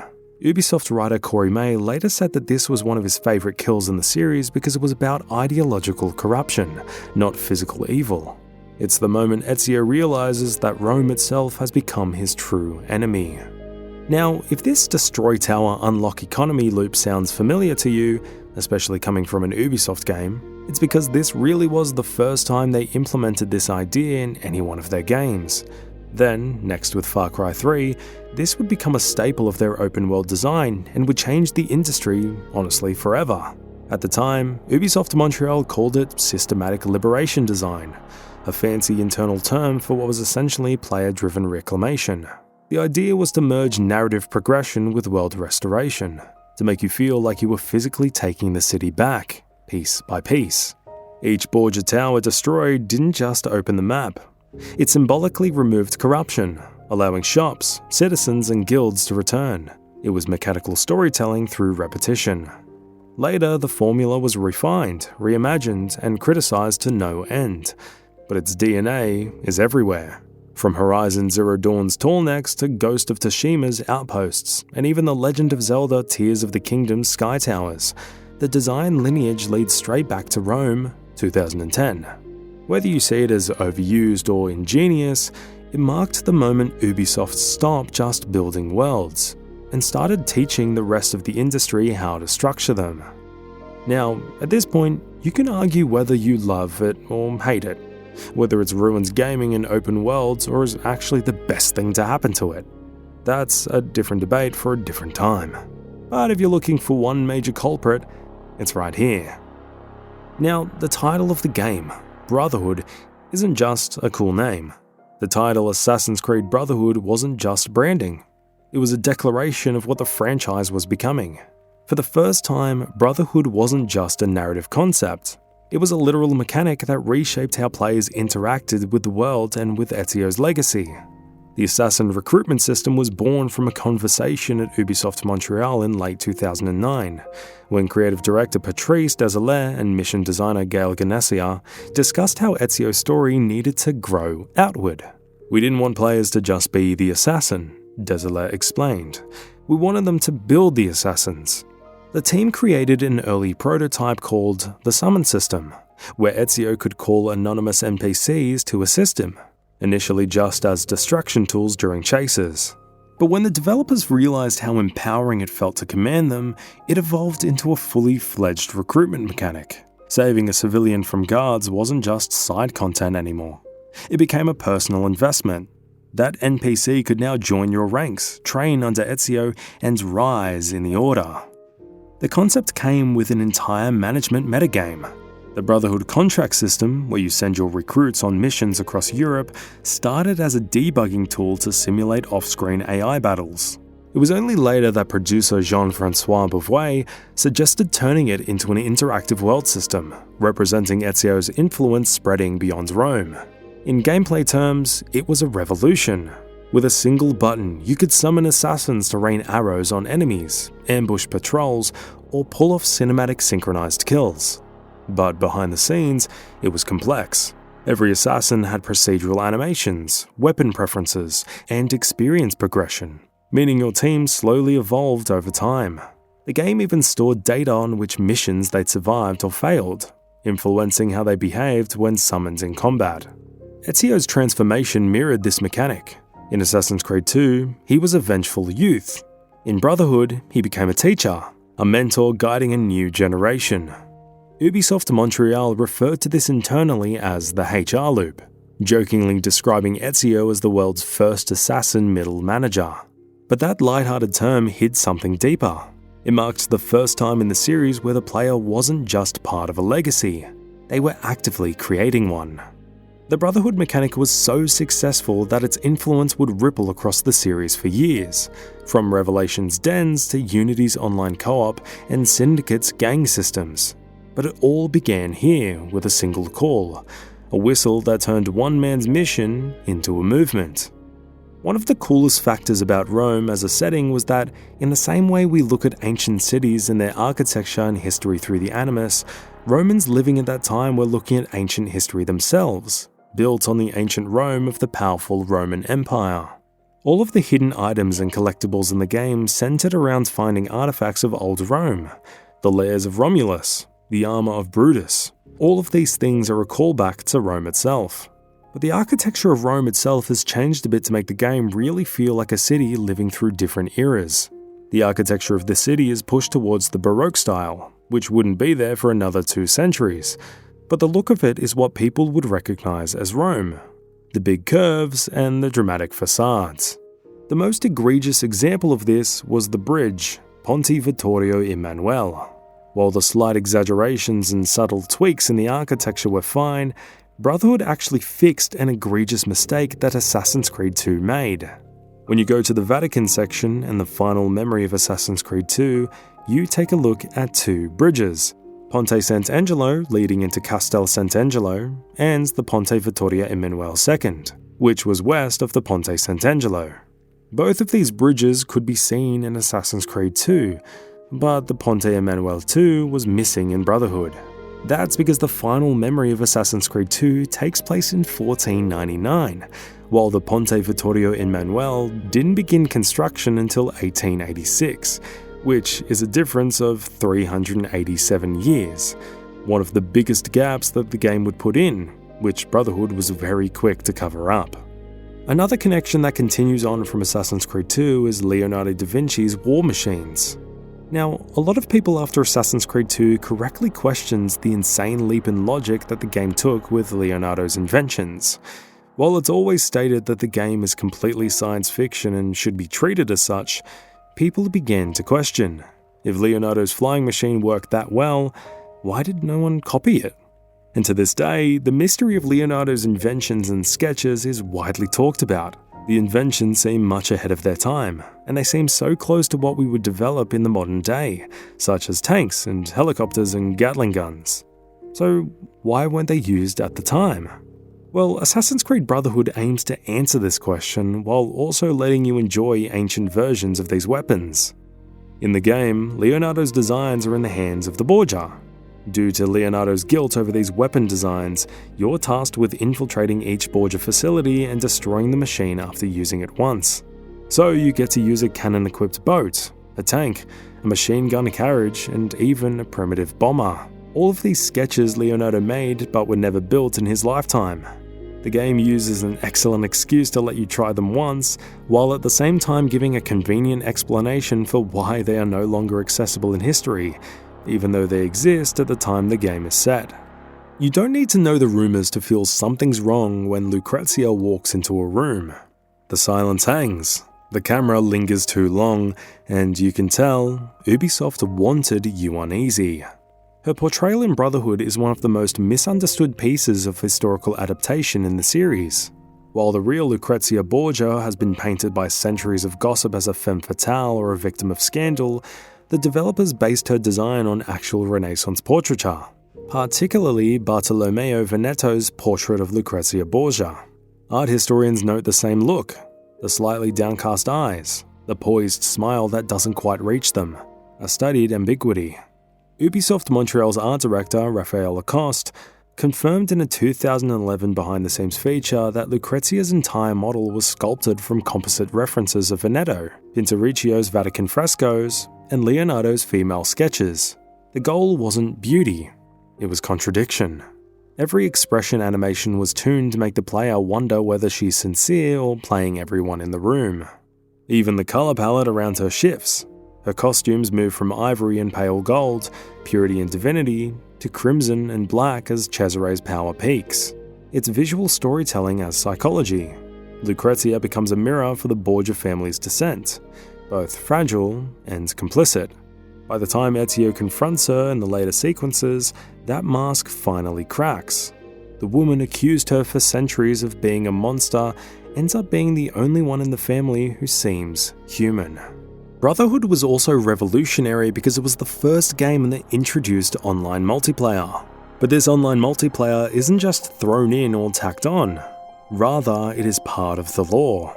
It's called the Animus training program, a secret Abstergo project that uses Animus technology to train employees as field operatives, reliving the lives of historical Templar objectives. That's why the characters in multiplayer are stylized as Templars, the doctor, the barber, etc., and the maps are Italian European locations. They're basically running simulations for Templar recruits, and while you're playing the multiplayer, it's an in-lore explanation of what is happening and why it's happening. One of the coolest facts about Assassin's Creed is the little ways it shows love to other video games and the things it's inspired by. While Assassin's Creed was one of the most revolutionary games when it came to stealth mechanics, it paid homage to the series that came before it, that revolutionized stealth in its own time, Metal Gear Solid. In Leonardo's rescue mission, you find him underneath a cardboard box, which is a direct reference to the Metal Gear Solid games. But that's not it. If you complete all the Animus training challenges with at least a bronze, you unlock the Raiden skin, another Metal Gear shoutout. Another game that Assassin's Creed love to reference is Mario, the other famous game that includes Italian characters. Back in Assassin's Creed 2, when Ezio meets his uncle Mario for the first time, he says, "It's-a me, Mario," a direct reference to the famous line. In Brotherhood, it takes a step further. In the memory Femme Fatale, Ezio has killed all the guards and drags Lucrezia Borgia towards Caterina Sforza, where she comments, "We're rescuing princesses from castles now," a direct reference to how Super Mario games turn out.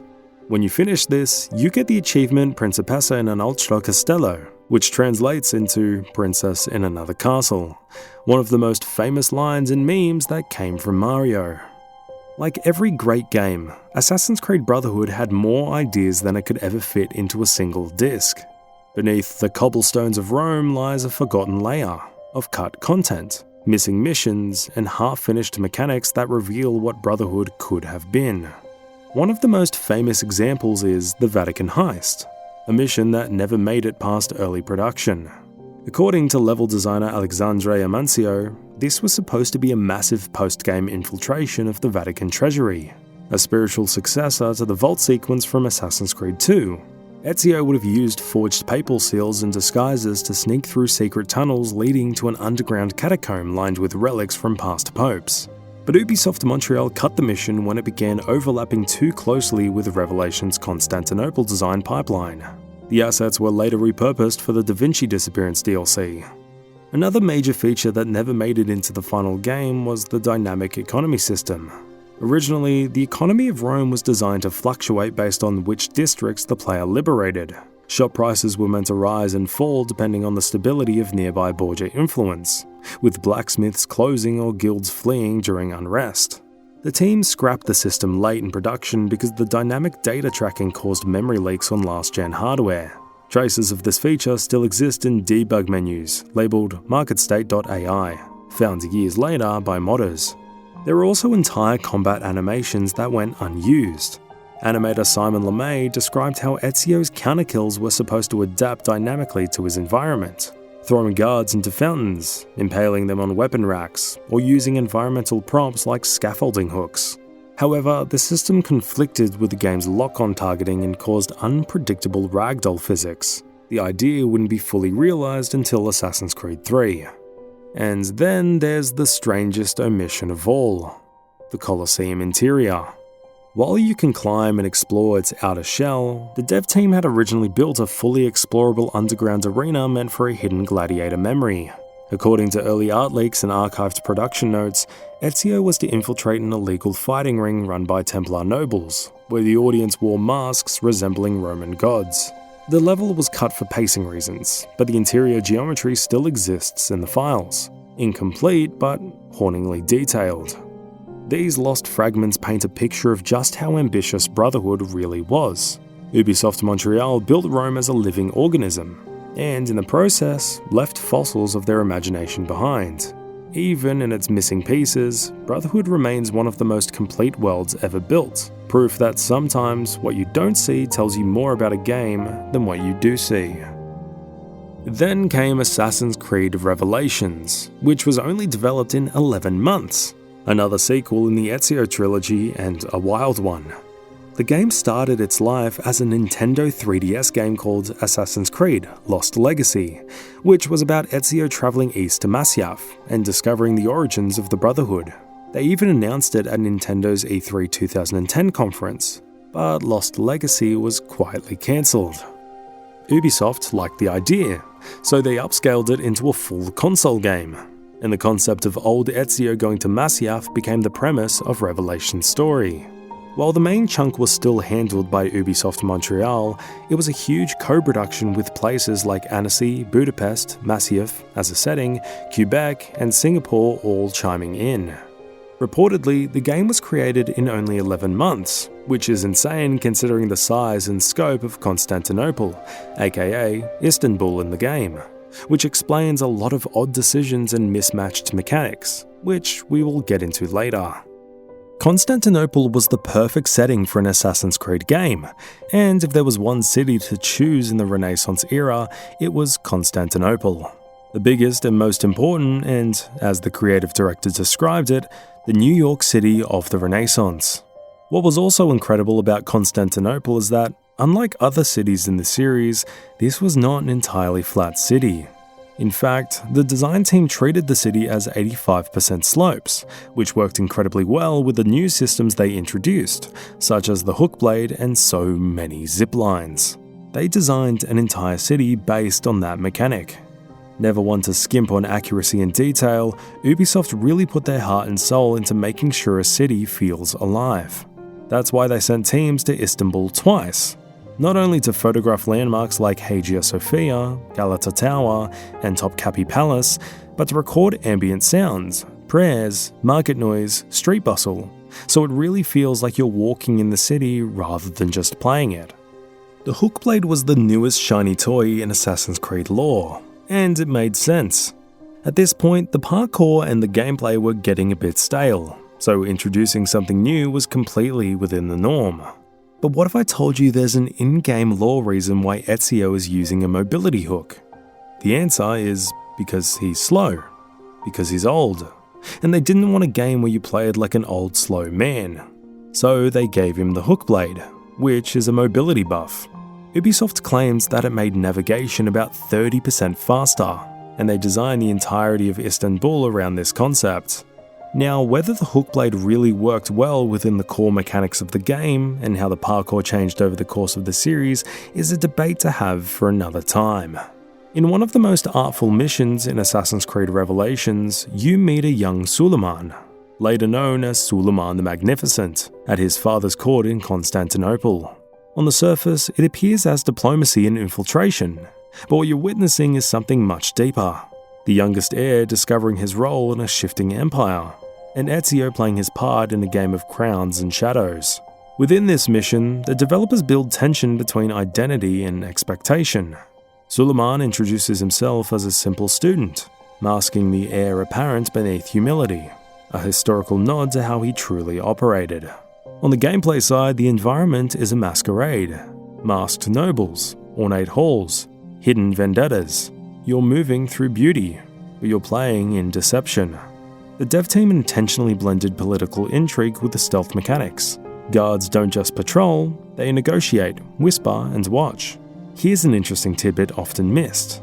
The mission subtly shifts your assumption of who is the target and who is the ally.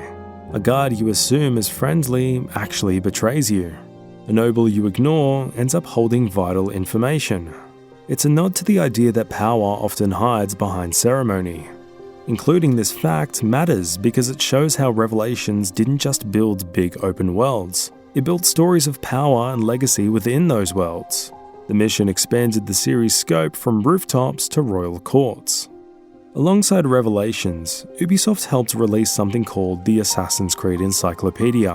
While they were quietly wrapping up Ezio's arc, Ubisoft let hardcore fans write out the official Assassin's Creed Encyclopedia. They hired community writers to help write lore entries. Some of those fan-penned pieces were made completely canon into the Assassin's Creed universe. The main scriptwriter, Darby McDevitt, explained that from the start they wanted to tell a story that weaved real history into it, and the Encyclopedia was where they could expand on little neat, nifty ideas that didn't quite exactly fit into the games. Revelations is the juncture where three stories converge. It's not just the final chapter of Assassin's Creed Revelations, it's the moment where the lives of Altair ibn Ahad, Ezio Auditore da Firenze, and Desmond Miles overlap, blur, and echo each other in unexpected ways. The game uses their arcs to say something profound. Each man is a chapter in the same story. Altair's journey was about rebuilding his order and confronting the consequences of blind faith. Ezio's path is one of evolution, from reckless youth to master, and finally to someone ready to walk away. Desmond's tale is the modern-day inheritor, living their memories so that he might forge his own future. The writer Darby McDevitt described it as riding through memory density, building layers of identity and time so that one life bleeds into the next. Everything is super meta, and my head hurts. For the devs, weaving these threads was bewildering. McDevitt revealed in multiple interviews that keeping the three visual timelines clear is one of their biggest challenges. One moment you're in Altair's dusty Masyaf, the next in Ezio's snow-capped Cappadocia, then cut to Desmond in a sterile Animus world. They spent hours debating how to signal the shifts, through lighting, music, camera movement, without shutting the player out. This complexity affected gameplay too. The transitions aren't just cosmetic, they're mechanical. Every time Ezio opens a library door, it triggers a flash of Altair's past and echoes of Desmond's future. Every sequence builds on previous mastery. The parkour of Ezio reinterprets Altair's, while Desmond's Animus segments reinterpret Ezio's lessons. And the whole game moves toward closure, and yet one that acknowledges there is still more beyond.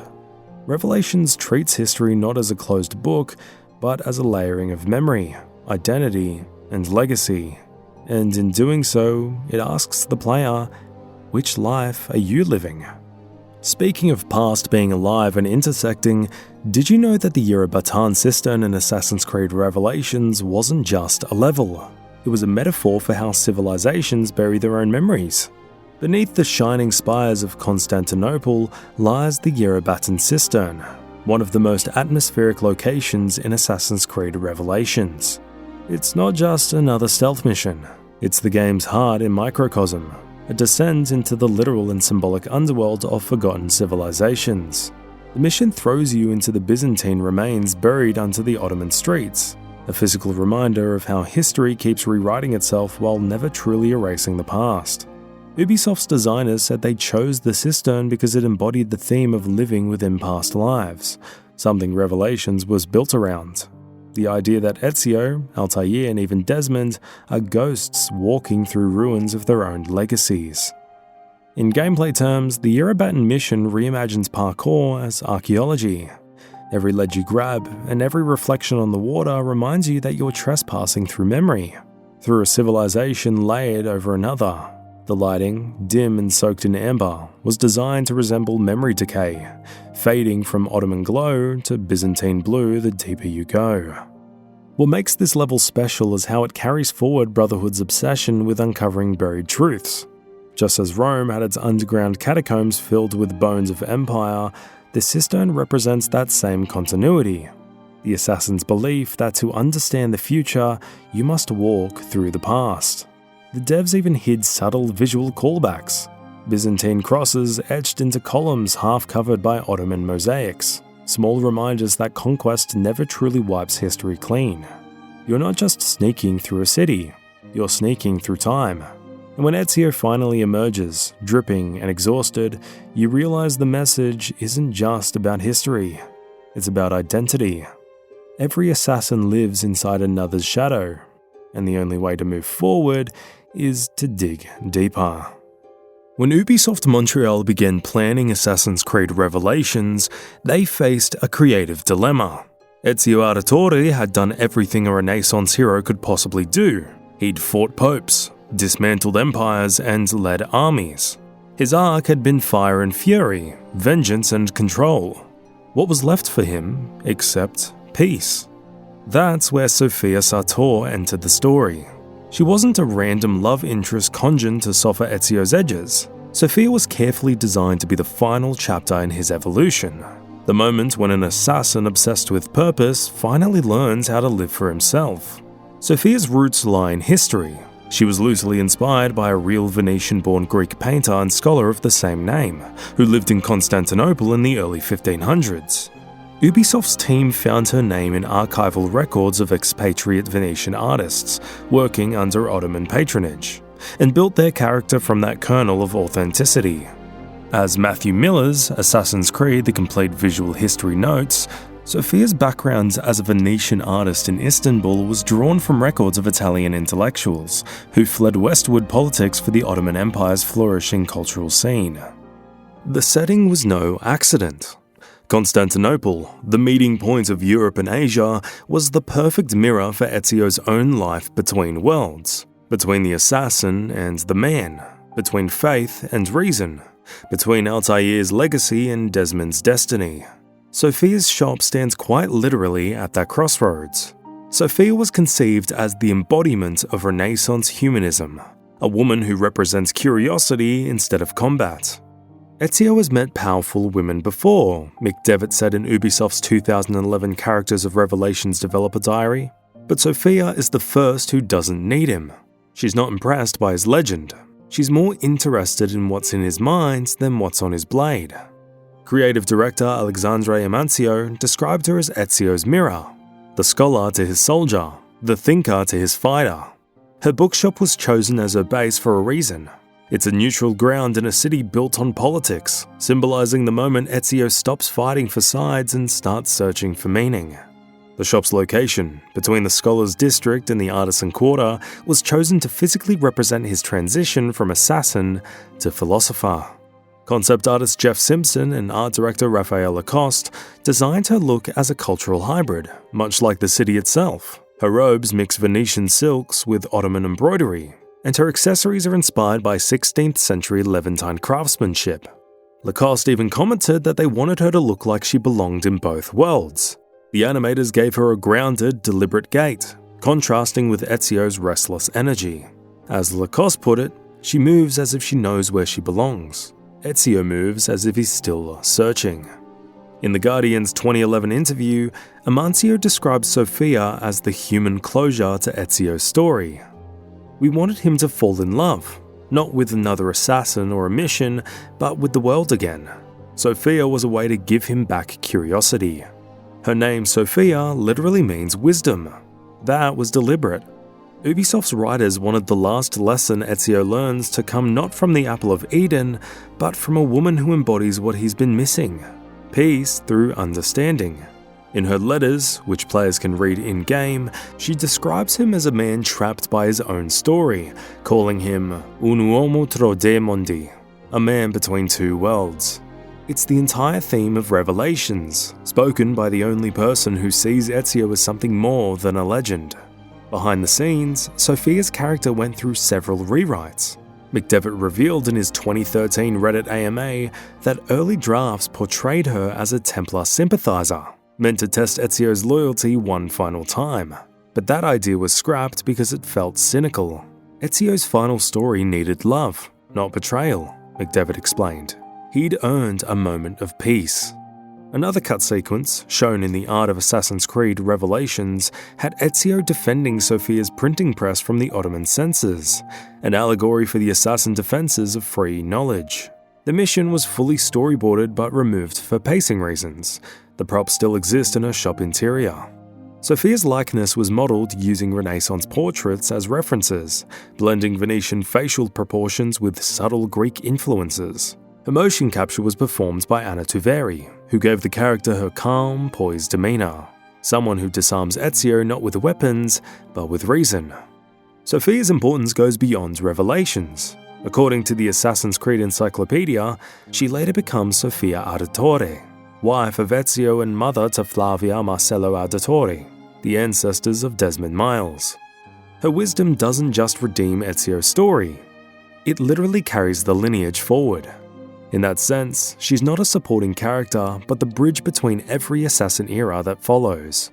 Her silence in the final Machiavelli scene says everything. As Ezio places the Apple of Eden down and turns away from a lifetime of killing, Sophia waits quietly below. The game doesn't let her speak, because it doesn't need to. She represents the one thing Ezio never found in his decades of fighting: acceptance. Sophia Sartor wasn't written to make Ezio fall in love. She was written so he could finally stop fighting. A Venetian artist who crossed empires, named for wisdom itself, and the only person who could convince an assassin to put down his blade. And then came Assassin's Creed 3. Assassin's Creed 3 was the next big step in the evolution of this series. And with this game, Ubisoft not only took huge risks when it came to location or personality, they also took a huge risk when it came to its main character. After 3 entries with Ezio, watching him be born, watching him grow, watching him get old, we got introduced to a new protagonist by the name of Connor Kenway. And what was so interesting and different about Connor was that he was from Native American heritage. And by this point, you should know that Ubisoft never half-asses its history and representation. They hired Mohawk language consultants to ensure authentic pronunciation and cultural significance. His real name is Radon Hengedun. And yeah, I just spent 10 minutes trying to figure out how to actually pronounce it, which means his spirit has emerged or he has begun to live, which took a step away, literally, from the eagle theme that was going on with Ezio and Altair. Even though he is from Mohawk heritage, Hawk, we kinda take those. But not only was his name chosen with deep research into Mohawk naming traditions and spiritual beliefs, but the actor himself, Noah Watts, was of native heritage and brought an authentic cultural understanding to the character. And he himself had to learn a lot of the traditional Mohawk pronunciation for the dialogue sequences. And it didn't stop there. Ubisoft pulled out all the stops. They went so deep that some of the stuff didn't even make it into the main game. They recorded an entire 8-minute ceremonial blessing for young Connor, with Mohawk consultants translating line for line from oral tradition going back centuries. But eventually they realized that this already very slow game was going to get even more slower. But deep in the files you can still find MHK Ceremony 1. There are chants referencing the Sky Woman myth, which all points to this. However, it was cut because they wanted to get to Hatham quicker, which is honestly a good choice.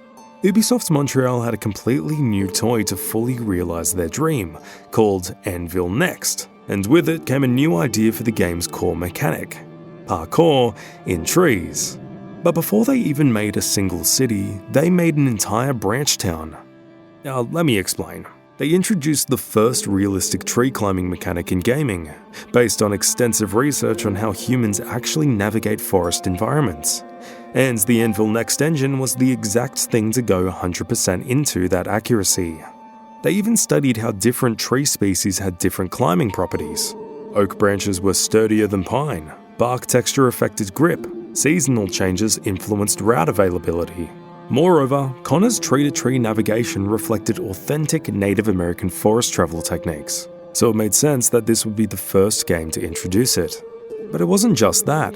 They made an entire area called Tree Town, a floating tester map full of color-coded trees. Each color told Anvil Next how to treat branch friction, branch radius, sway physics. The developers later said that this was their Zen garden. No textures, no sky, just wind and math. What was particularly impressive was how snow and ice changed forest navigation and created new parkour opportunities. But this wasn't the only way Ubisoft would change weather dynamics.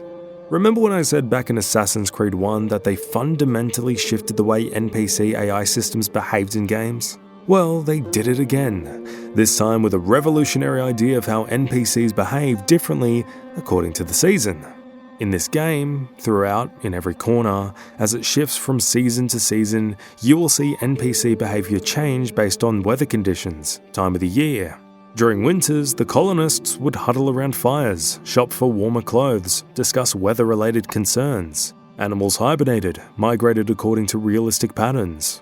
Farming communities adapted their schedules to seasonal requirements. The AI system was based on research on how 18th century colonial life adapted to the harsh northeastern winters, which was the hardest thing for them to experience. But initially, the developers were even more ambitious. They had a dynamic weather system that included snow shoveling, chimney clearing, hay burning cycles. But this was way too ambitious for them, because they had a scripting error that caused an endless feedback loop where colonists kept lighting fires until the game spawned over 10,000 particle emitters. Ubisoft called it the blizzard that ate Boston, so they salvaged the code into ambient snow gossip behavior instead. But still, what they accomplished was unbelievable.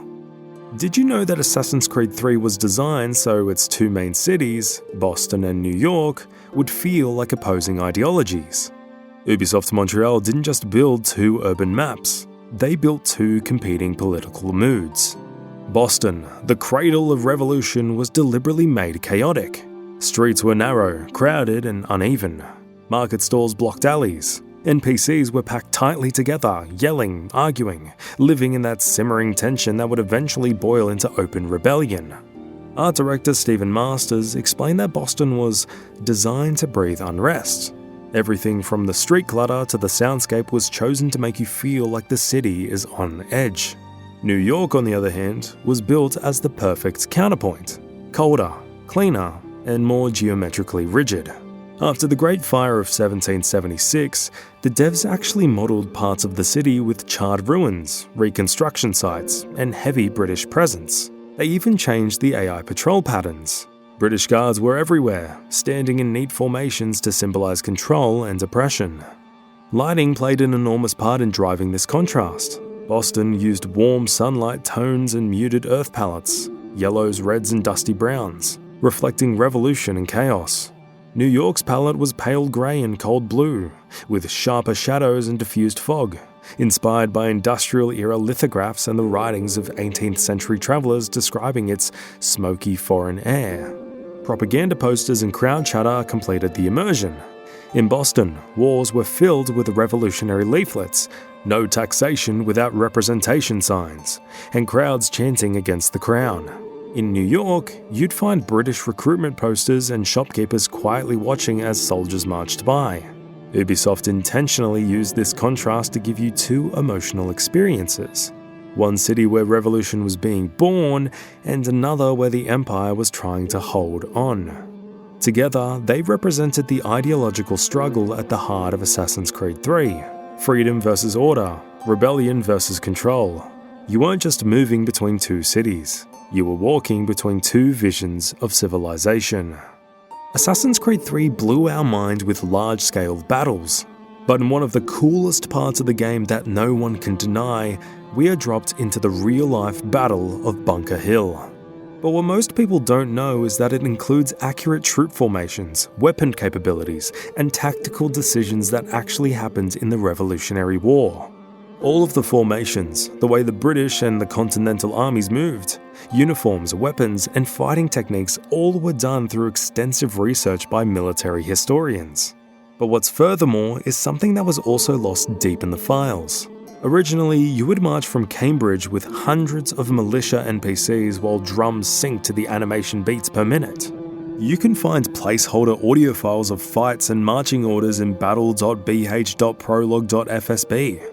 But again, they were limited by the technologies of their time. The memory limits of the Xbox 360 meant that they had to cut the entire thing, and the intro cutscene compressed that whole journey into just 10 seconds. Did you know AC3 originally featured a third playable city, Charleston, along with a chain of naval missions that were cut just months before release? The game you played in 2012 was actually a condensed version of a far more sprawling vision that pushed Ubisoft Montreal's production limits to breaking point. According to lead writer Corey May and creative director Alex Hutchinson, the studio had plans for 3 urban centers: Boston, New York, and Charleston, each representing a different stage of the revolution's spread through the colonies. Charleston would have served as the southern trade capital, bright, humid, filled with slave markets and naval yards. But by early 2012, Ubisoft realized the existing world data already exceeded the memory capacity of the Xbox 360 and PS3. Internal mission lists later leaked to fans revealed placeholders for Charleston Harbor, Smuggler's Bay, and a full arc called the Southern Campaign. These would have tied directly into Connor's naval progression, bridging the Atlantic trade system with the American Revolution's Southern Front. Ubisoft's internal post-mortem confirmed that nearly 25% of late-stage content was trimmed to fit the November 2012 launch window. Many of those unfinished mechanics were repurposed for later games. The weather-based naval combat systems in Black Flag and the large-scale crowd AI from the Charleston prototype both reappeared there in refined form. The studio called it creative triage. Hutchinson joked in the behind-the-scenes video that the team had built an entire continent and then realized we only had space for a revolution. What survived became the version of AC3 we know today: massive, ambitious, and barely contained. Even in its unfinished state, the ghosts of those lost colonies linger in the data: empty coordinates south of New York, half-compiled naval routes, and references to a city that never set sail. Another thing that modders were able to find deep in the files was a conversation from George Washington. And this conversation was very, very controversial to begin with, and its inclusion, rather its exclusion, painted the whole game in a different way. George Washington is America's father figure. He's on every sign. The capital is in his name. That being said, Ubisoft Montreal took their patented complex and culturally sensitive approach to exploring this topic. George Washington was displayed with both his inspiring leadership and his involvement in Native American land dispossession. The game didn't hold back at all with Washington's relationship with indigenous people, but showed the contradictory ideals between the revolution and colonial expansion, given the fact that our main protagonist is both an American revolutionary and a Native American.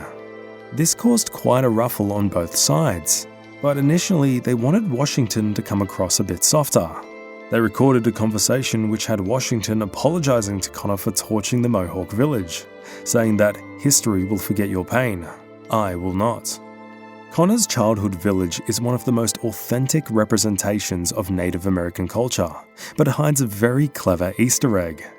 The village was recreated using extensive consultation with a Mohawk cultural advisor and archaeological evidence from Iroquois settlements in the 18th century. The social organization, daily activities, everything was done specifically rather than just generic Native American stereotypes. Even the clothing, the foods, all were done based on extreme historical research and contemporary cultural knowledge. But in the Longhouse, in the beginning of Connor's chapter, there is a carving of an eagle clutching a ring which mirrors the precursor civilization. This was a long-standing fan theory that was confirmed by art director Maxime Durand. They wanted, which was intentional, as a way to show that indigenous myths and the first civilization stories shared the same archetypes. A nice little link and callback to Assassin's Creed 2 and making a through line to the entire series. Assassin's Creed 3 also introduced the Homestead development system, which was a sequel to the villa back in Assassin's Creed 2. But there are so many little details in this place that only the most hardcore fans would have noticed. The Homestead mechanics allow the player to develop a frontier community using authentic 18th century settlement patterns. Each craftsperson and farmer actually represented colonial occupations, and the whole thing showed how, in colonial times, the trading system worked economically with independent crafts and agricultural production. But what's even cooler is the way you get to see them in-game. Every Homestead recruit adds micro-animations. If you take a closer look around, the tailor mends the flag on your porch. The blacksmith retempers Connor's tomahawk at night. The hunter's dog appears at your door. These are tiny touches that really make it feel like the game is lived in. The DLC for AC3 expanded in its DLC in the most fun way possible. The Tyranny of King Washington DLC represented the most experimental narrative departure, because it goes into straight up what-if territory. It shows that George Washington succumbed to the Apple of Eden corruption and declared himself king.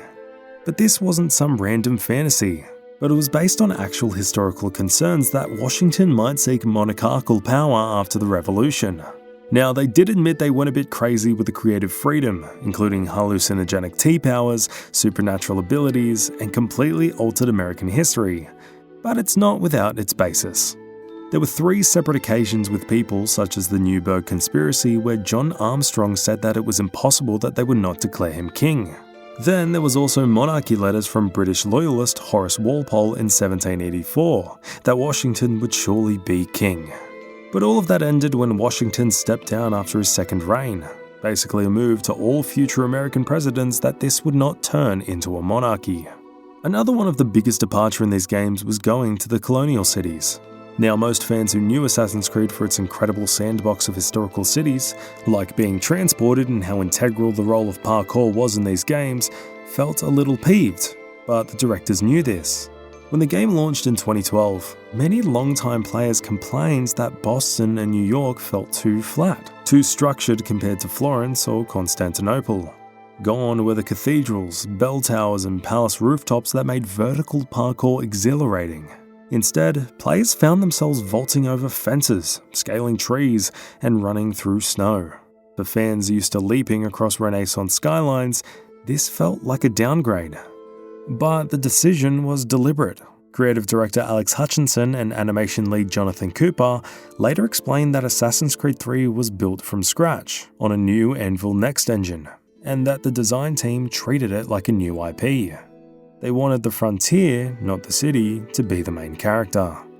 To make that work, they built an entirely new tree traversal system from the ground up, based on motion studies of how humans and primates navigate natural obstacles. Connor's movement through the wilderness wasn't random animation. It was based on real physics and weight transfer. Each tree species had different branch density and flexibility values coded into the game, which determined how far Connor could leap or swing. However, during development, his wilderness-first focus created tension inside the studio. Ubisoft Montreal's level design and world art teams were split between 2 philosophies. One side wanted traditional, dense vertical parkour cities, the DNA of Assassin's Creed. The other pushed for fluid, horizontal wilderness design, a parkour and nature concept inspired by Native American forest travel. Hutchinson acknowledged the internal challenge in a 2013 interview. People expected another Italian city, and we gave them a forest. But once we saw Connor leaping from trees with a tomahawk, we knew that was our identity. Still, the fan backlash was real. Early reviews from outlets like Eurogamer and IGN praised the ambition but called the frontier traversal unpredictable and awkward. Some even suggested Ubisoft had sacrificed too much of the series' signature parkour for the sake of scale. The team took that criticism seriously. Ubisoft's post-mortem later revealed that several systems cut for time, such as smoother transitions from city walls to forest or additional climbing lines in New York, were meant to make the old and new styles blend better. They ran out of time to implement them before the holiday 2012 deadline. In hindsight though, this risk was crucial. The wilderness system directly evolved into the naval traversal of Black Flag and eventually the mountain traversal of Assassin's Creed Origins and Valhalla. Ubisoft Montreal called it the leap that made the leap of faith possible again. But I think by far the coolest thing in any Assassin's Creed is the assassin turkey from Assassin's Creed 3. Anytime after Sequence 6, Connor could find a turkey in the Homestead. After taking cover behind a corner and whistling, it would follow Connor wherever he would go. If players input the Konami code, Connor would feed the turkey, granting it an assassin's hood. Yeah, while it does nothing, it doesn't lead to much, this is still the funniest and the coolest feature. Another fun feature in the Homestead is the one that directly ties to Assassin's Creed 2. In a series of Homestead missions that have him helping Lance, the resident woodworker, after helping him, you discover some blueprints. A flying machine designed by one man by the name of Leonardo da Vinci. And as fans of the old series get excited and know what they're in store for, as soon as it takes off, it crash lands into the below.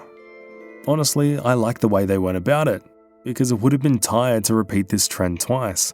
But just acknowledging how this couldn't work without Leonardo da Vinci is also a nice nod to the previous games. And on that note, that concludes our first video into the Assassin's Creed series. Be sure to join us in the next one where we venture forth into the blue oceans of Black Flag, the conflict of Rogue, the bugginess of Unity, and the dustiness of Syndicate. But in the meantime, if you're still struggling to sleep, click the video you see on screen right now, and be sure to subscribe to ensure your nights are full of interesting facts from some of your favorite games. And until next time, sleep well.